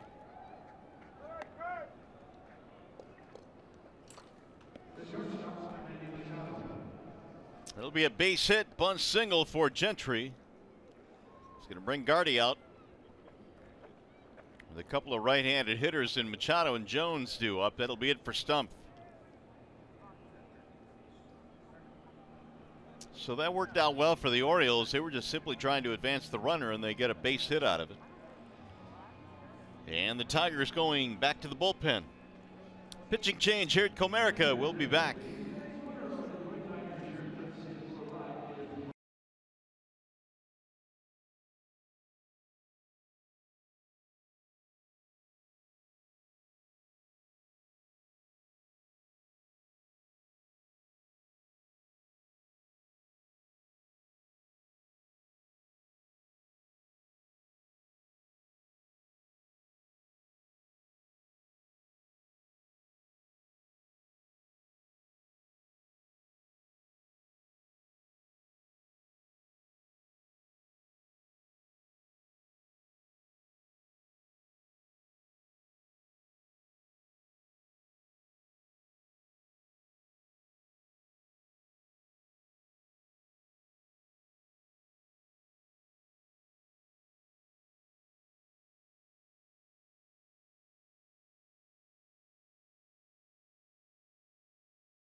Is brought to you by Comerica Bank. Raise your expectations of what a bank can be. When it's time, come to Comerica. Your Metro Detroit Chevy dealers. Visit ChevyDetroit.com. See why Chevy drives the Motor City. And by Wallside Windows, we can do that. We are the factory. Well, the Tigers holding on to a slim one-run lead. The Orioles threatening now. First and third, nobody out. And Drew Verhagen out of the Tigers bullpen. Well, in the bottom half of the seventh inning, the Baltimore Orioles were able to get out of a first and third situation with nobody out. Let's see if Drew Verhagen can get the Tigers and to get Baltimore out in the same type of situation. Mancini at third, and they have Gentry at first, and now they got the middle of the lineup coming up. Manny Machado stands in. Oh, and that one bounced well in front of the plate. A great backhanded pick by Hicks.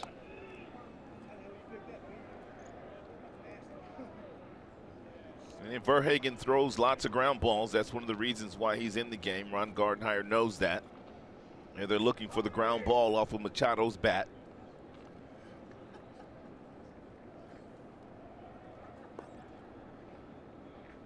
But you also have to keep Gentry very close at first base. He's one of the few that runs on their team. Gentry is 4 for 4 in steal attempts. Machado doubled in his last at bat. And Verhagen missing again, 2-0. There's that 95-mile-per-hour sinker that and Verhagen gets a lot of ground balls on. Verhagen also has a really good curveball. He's got a curveball, he's got a slider, he's got a changeup. He's a former starter, so he has all 4 pitches. Drew got a couple of outs late in the game against the Yankees. In the only game they played in that Yankee series.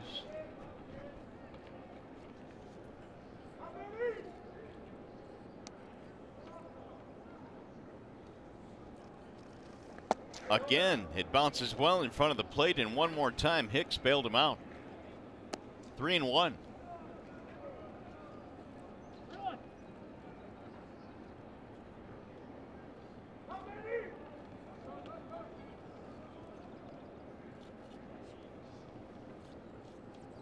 So Machado in a great hitter's count here. The 3-1 pitch. Runner breaks from first, grounded back up the middle into center field, base hit. That'll tie the game. Gentry is on his way to third. He's in there standing up, and Machado has made it a 2-2 game. Well, he got the ground ball, but it was right back up the middle. Well, Drew fell behind Manny 3 balls and 1 strike, and he was forced into throwing a breaking ball up there. He threw him a breaking ball, but it stayed up. And Manny was able to hit that ball right back up the middle.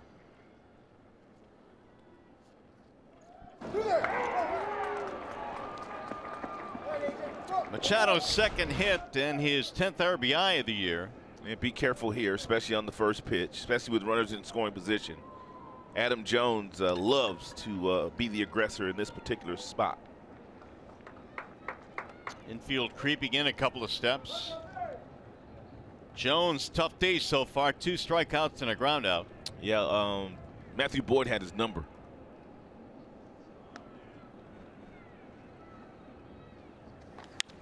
High fly ball center field. It'll be deep enough to score the run. Gentry will tag and come in. Martinez throw comes back into second base. Sack fly, and the Orioles have the lead.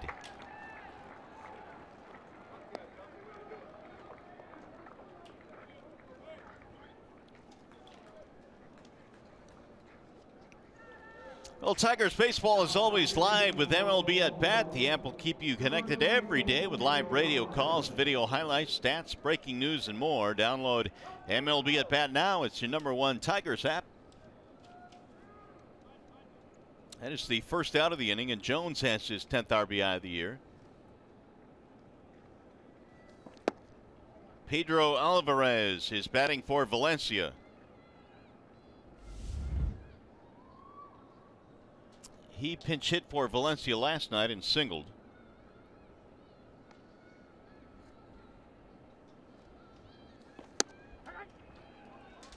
(1-1) the count. Former #1 draft choice, Pedro Alvarez, out of Vanderbilt. They've had a lot of really good players come out of Vanderbilt. Sonny Gray, David Price. You got 2 guys right now out of Vandy facing each other. There's a ground ball hit to the right side. Iglesias will fire to second and dropped, but he still got him.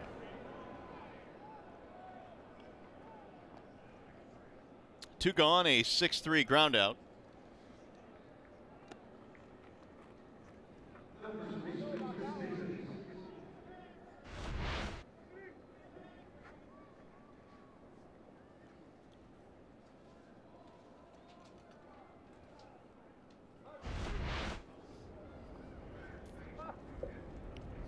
So now here is Davis with 2 outs and a runner at second. 2 runs in.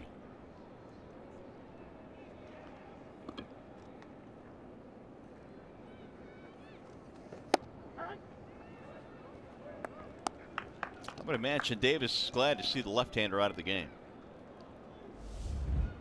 He faced a lefty last night, faced a lefty in Boyd today, fanned 3 times last night. Yeah, he's been swinging and missing quite a bit lately. He's going through a tough stretch right now. Boyd struck him out in his last at bat. 1 ball and 1 strike. He has struck out 7 times in the last 3 games. Chris Davis. In the air toward left field. Jacoby going back, still going back. He looks up and that ball is off the wall. That'll get a run in. It's going to be a long RBI single for Chris Davis, and the Orioles lead 4-2. And it almost left the ballpark.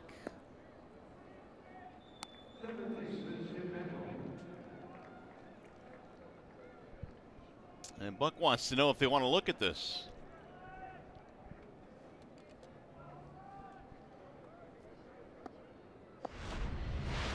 Well, that's got to feel good to Chris Davis. It's a fastball at 96, and he just kind of pulls his hands inside and hits that ball the opposite way.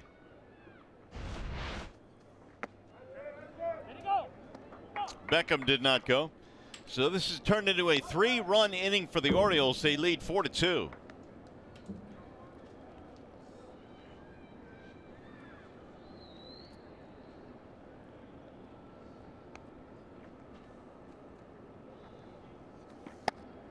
That is in there for a strike.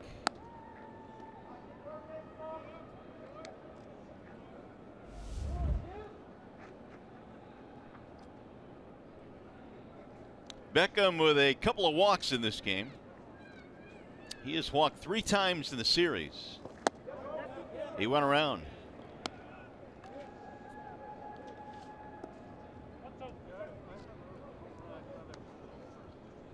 Daniel Stump charged with 2 of the 3 runs in this frame.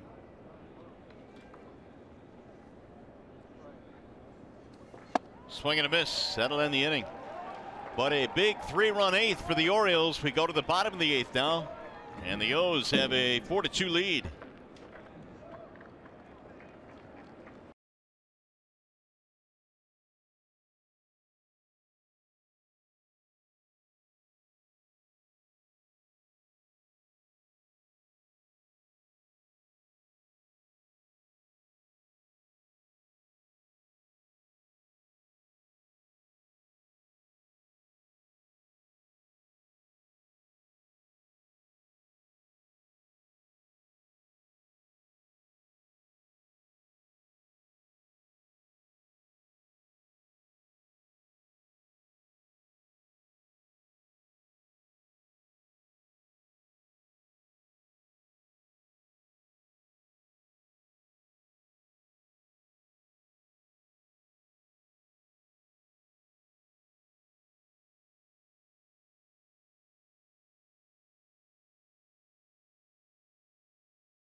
The DTE Energy Know Your Own Power. Well, Miguel's had his power on display today.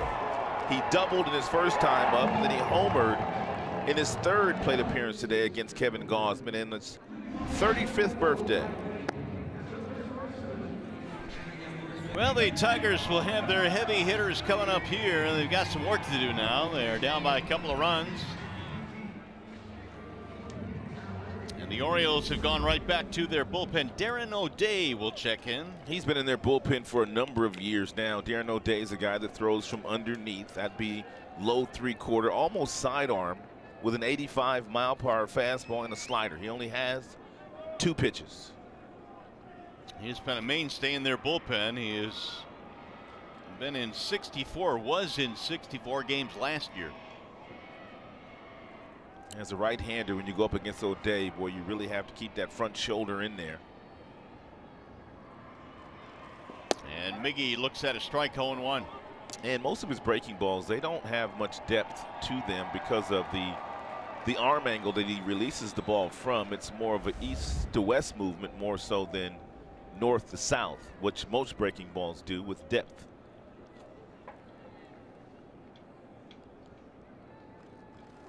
Cabrera swings and misses 0-2. O'Day had a couple of saves last year. ERA was over 3.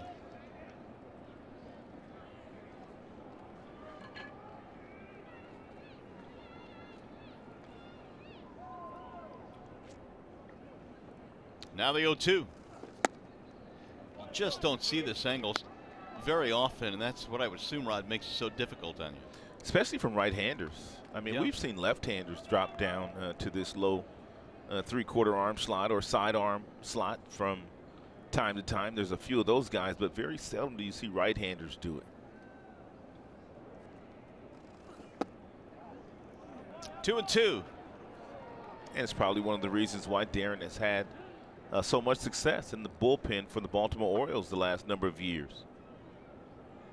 And again, it's a bullpen missing Zach Britton, who has been an elite closer. He is on the disabled list.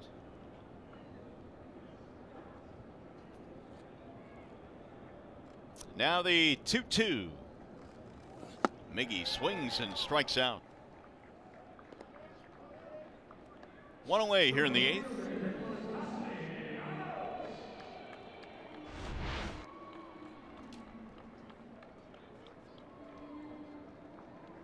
And you get a good look at that delivery of O'Day and the way that he releases that ball, just kind of slings it up toward home plate.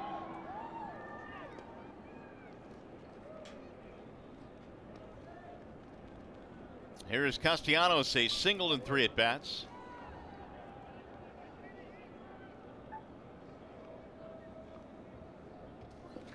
Did you ever face Dan Quisenberry in your day? I'm trying to think. I mean, I know I faced him in spring training or somewhere. I don't know if I ever faced him during the regular season, but I mean, the Royals and the White Sox, the organization that I grew up in, I mean, we were really close in proximity during the course of spring training. So I'm sure that I faced Dan Quisenberry at some point in time during spring training, but not sure if I did during the regular season. That is hooked down the left field line, going to go to the corner. Castellanos racing towards second, and he will stop there. It's a 1-out double for Nicolas. It's his second hit today.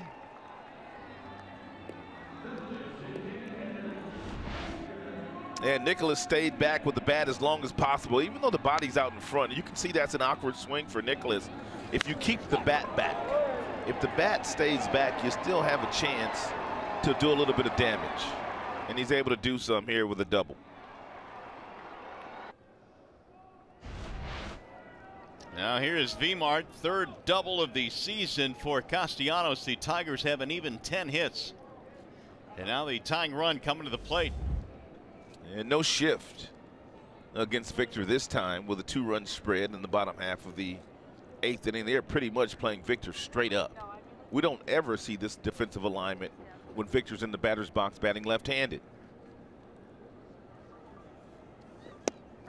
Here is strike one. We told you that Victor sees the shift about 83% of the time, but get a guy at second base and that straightens up a little bit.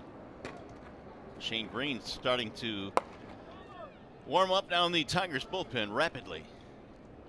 That's just in case the Tigers are able to tie the score or take the lead, in which they can tie the score with one mighty swing of the bat off of Victor's bat. Little pop-up shallow left. It's going to drop, base hit. Castellanos will get the third, and Victor flares one into left. Tying runs on now with 1 out.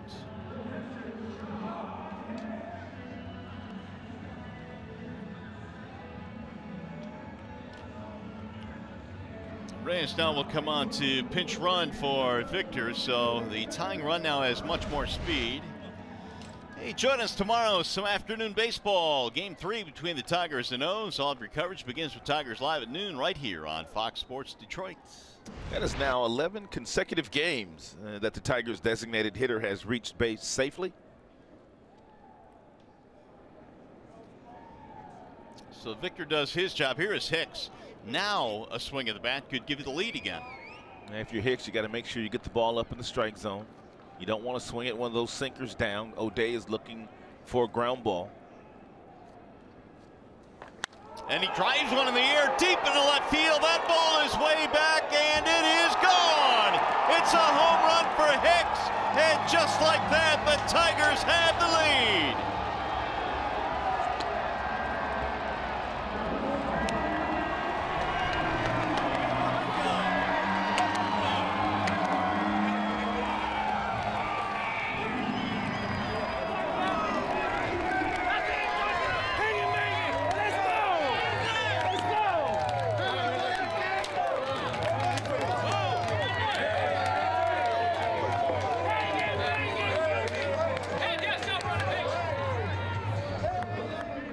That is one excited dugout. It is the happiest I've heard the dugout all year.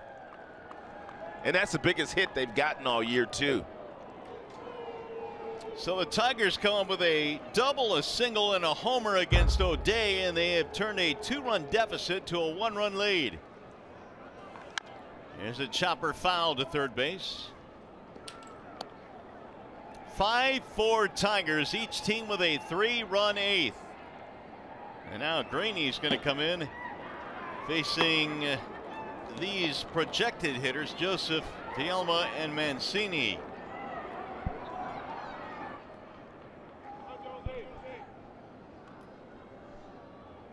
Here's the 0-1. Well, Hicks kept it off the ground all right. He line drive homer to left. He really needed that because he had been swinging and he had been struggling and kind of leaving the strike zone, but we knew that Hicks could hit. And because he displayed that last year in the many opportunities that he was given to play up here. It's a big hit for John. Big John was 1 for 12 coming into that at bat on the season. And the one thing about the 12 at bats, I mean, they're spread out. I mean, he might play one day, sit for 3 days. Might play another day, sit for 3 more days. So he really hasn't had time to get it going. Tigers offense today now with 12 hits. Darren O'Day has thrown 13 pitches in this inning, and it's only taken 12 of those to surrender the lead.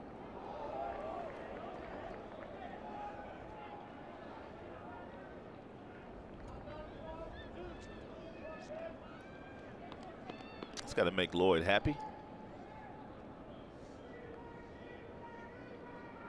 2-2 on Jacoby Jones. He went around, strike 3. Jacoby upset with himself. 2 gone. Well, just like we promised you, it's time for the Miller Lite Hold True moment, and we don't have to go back very far to find that moment. Well, that frisbee of a slider that O'Day likes to throw, we told you it kind of goes east to west, and it went right into the happy zone of John Hicks, and that ball hit the top of the wall and bounced right over. Just enough to give the Tigers the lead once again. How about Davis in the previous inning hit one right off the top of the wall, but it stayed in. Now Iglesias showing bunt, backs out of the way. That's exactly what we were talking about a little earlier today. Iglesias maybe dropping down a bunt for a base hit, something to get you going. Get that batting average up. Iggy had an infield single in his last at bat.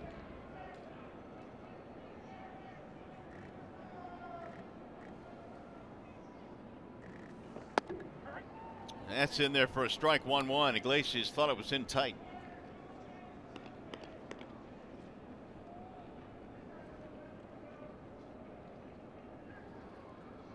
Castro and Blyer came out of the bullpen to pitch marvelously in the 7th inning for the O's. Tigers wasted a golden chance, but they come back here in the 8th, and Iglesias is out 6-3 to end the inning. Big inning for the Tigers. John Hicks, a 3-run homer, and the Tigers lead by a run.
1-800-CALL-SAM update. We have happily torn up what we thought was going to be the plan for the Tigers Live postgame show because of what John Hicks did in the last half inning. What was his approach at the plate against O'Day? Solid approach at the plate, Keith. Stay inside the baseball. Guys, but you have to stick around. I'm going to tell you exactly why that was an impressive big 3-run home run to give the Tigers the lead. Now the Tigers try to nail it down with Shane Green. Back we go to Mario and Rock, guys. All right, guys, we need 3 outs here. Shane Green comes on after the home run by Hicks. I believe Shane Green threw about 14 pitches in yesterday's game, getting the save. So he's good to go today. He has 3 saves and 3 opportunities, a 3.18 ERA. He's got a good fastball, good moving fastball. Gets up to about 95 miles an hour. Luis Sardinas is pinch hitting here for Caleb Joseph.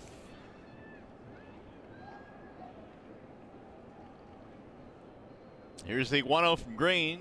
Way high. 2 balls and no strikes. And throw it right down the middle. And let him hit it as far as he can to center field. Cisco waiting on deck. He'll be pinch hitting for Vielma.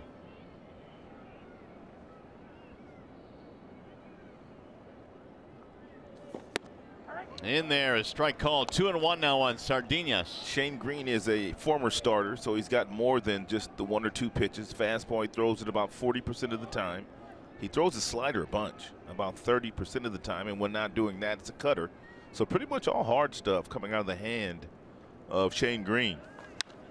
Slice toward left field, going toward the corner. 2-2 on Sardinas.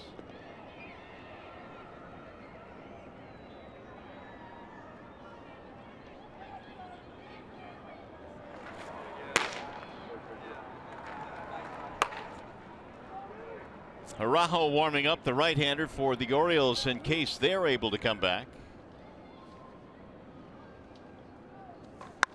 Fly ball, right field, hooking toward the corner. Castellanos going back to the track, to the wall, and it is gone. No way.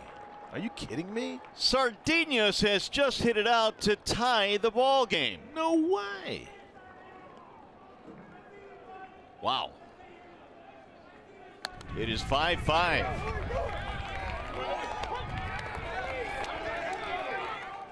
I didn't see that coming. Oh, man.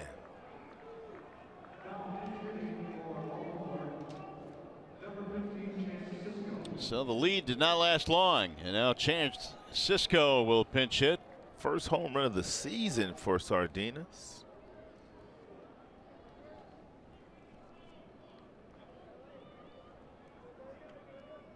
7th hit of the game now for the Orioles. There is ball 1.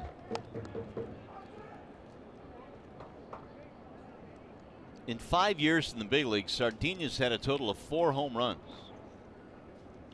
Got 5 now. Swing and a miss, 1-1.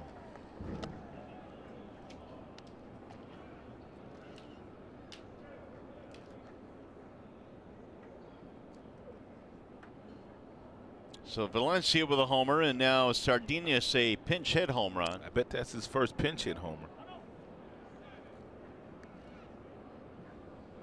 Tigers 3 homers today. Candelario, Cabrera, and Hicks with the big 3-run shot.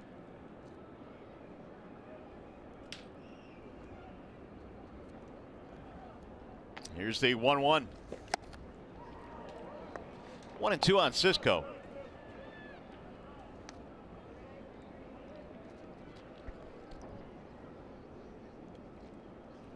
Seven of the 10 runs in this game have been scored in the last 2 innings.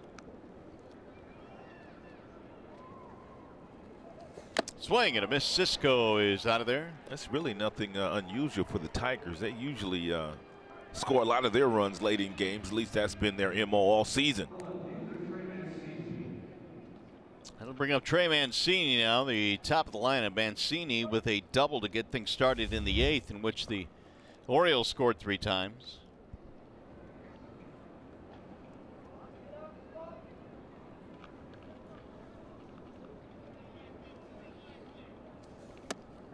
Bender drops in for a strike, 0-1. Here come all the runs. 3 in the 8th for both squads, and now 1 in the 9th for the O's.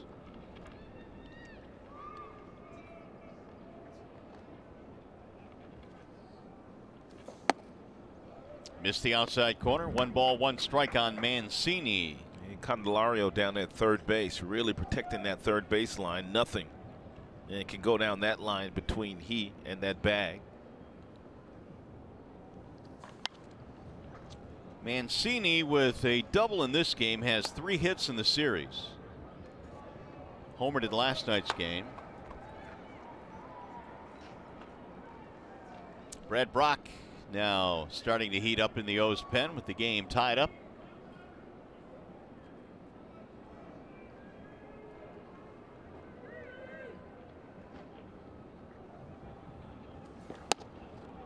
Had him out front, but he took it high, 2-2.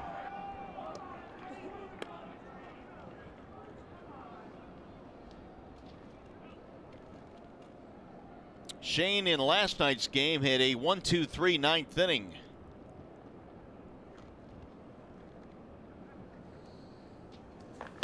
It's driven down the left field line, hooking foul.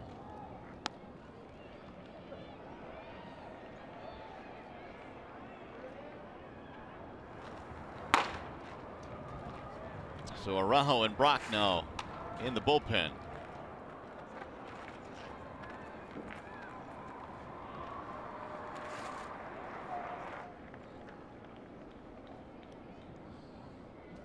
Swing and a miss, and down goes Mancini, 2 gone. Good slider there thrown by Shane, about 83 miles an hour. That ball had some real nice life on it, real nice depth.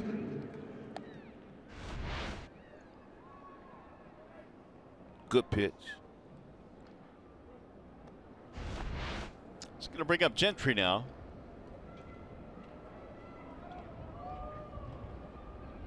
Tigers want to shut the inning down now. You got Machado waiting on deck.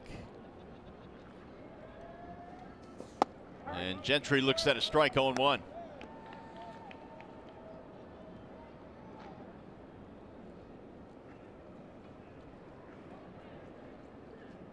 Pretty quiet ball game offensively until the late innings, especially the 8th. And again, once again, Matthew Boyd pitching well enough to win, but will not get a victory today. Yeah, another no decision for Matthew.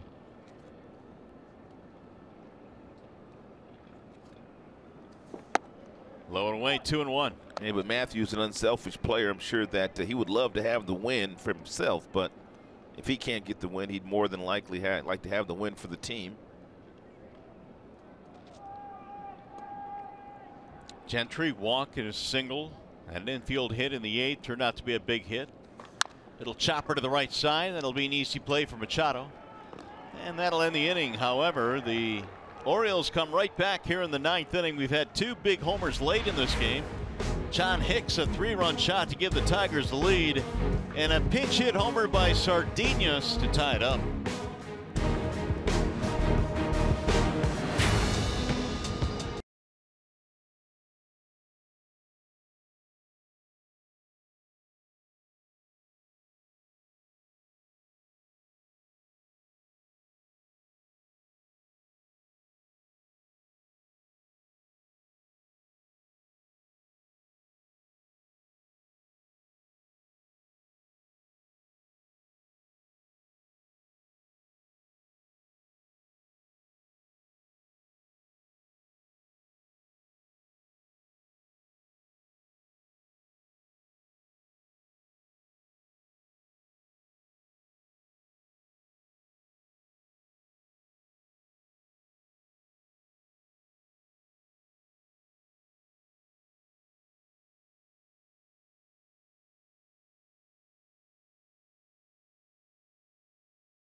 Tigers are going to win this game after a huge home run by John Hicks in the bottom half of the 8th inning to give the Tigers the lead, but the lead would not last long.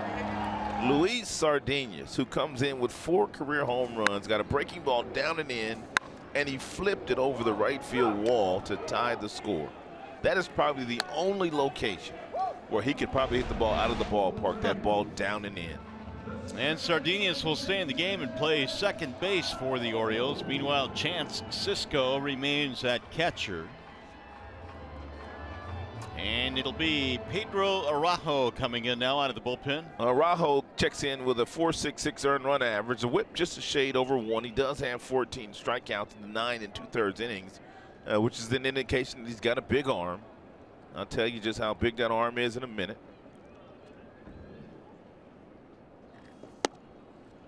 There is ball 1 to Machado. And that first fastball at 94. He'll get up to about 95, on occasion 96. Average heater about 92. And pretty much a slider and a changeup are his 2 off-speed pitches. Machado hammers one to left field. That ball is hit deep. It is way gone. And that's a walk-off winner for Dixon Machado.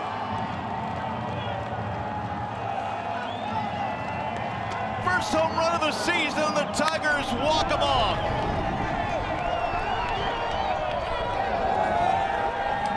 What a crazy game.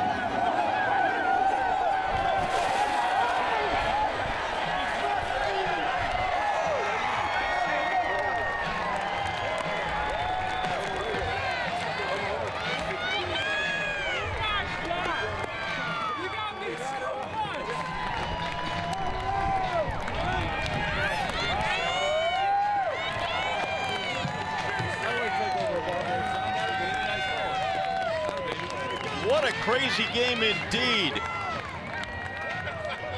Dixon Machado leads off the bottom of the 9th with a home run, and the Tigers win. And he is standing by right now with Trevor Thompson. Trev? Mario, thank you very much. First of all, Dixon, have you ever in your life hit a walk-off homer? I did before, but that was in the minor. That doesn't count. Thank God that I did it today. How does it feel to be mobbed at your home plate by your teammates and have a moment like this on a day like this? Great. We fight until the end. We never give up, and that's what happens when you never give up. Tell me about the at-bat. What were you looking for? What'd you hit? I was looking for a foul. He threw it there, and I got it good.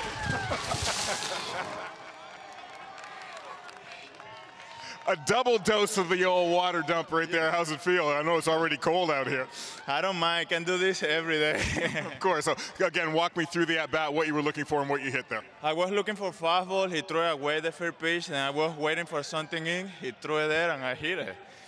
After Hicks hit that home run, tell me what was going on in the dugout, how you guys felt at that moment. It looked like you were going to go ahead and close the deal from there, but it wasn't meant to be. Tell me about that moment when Hicks got back in the dugout. I mean, Hicks is a great hitter, so he got a good pitch to hit. He did it. That give you an energy boost, you know, but that's okay. The things that happen after is baseball, and we just got to keep fighting. And what was the key to you guys picking up the momentum again when they tied the game up and you guys came up in the bottom of the 9th? Like I say, never give up. You keep playing, and good things going to happen. How special a moment is this for you right now? Unbelievable. Thanks, Dixon, and congrats on a big walk-off home run. Thank you.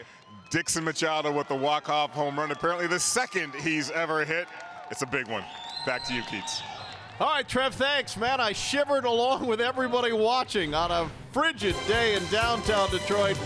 Dixon Machado just got the very cold shower, but it is certainly warmed up by that smile. He is the hero today on a day in which Matt Boyd was absolutely brilliant.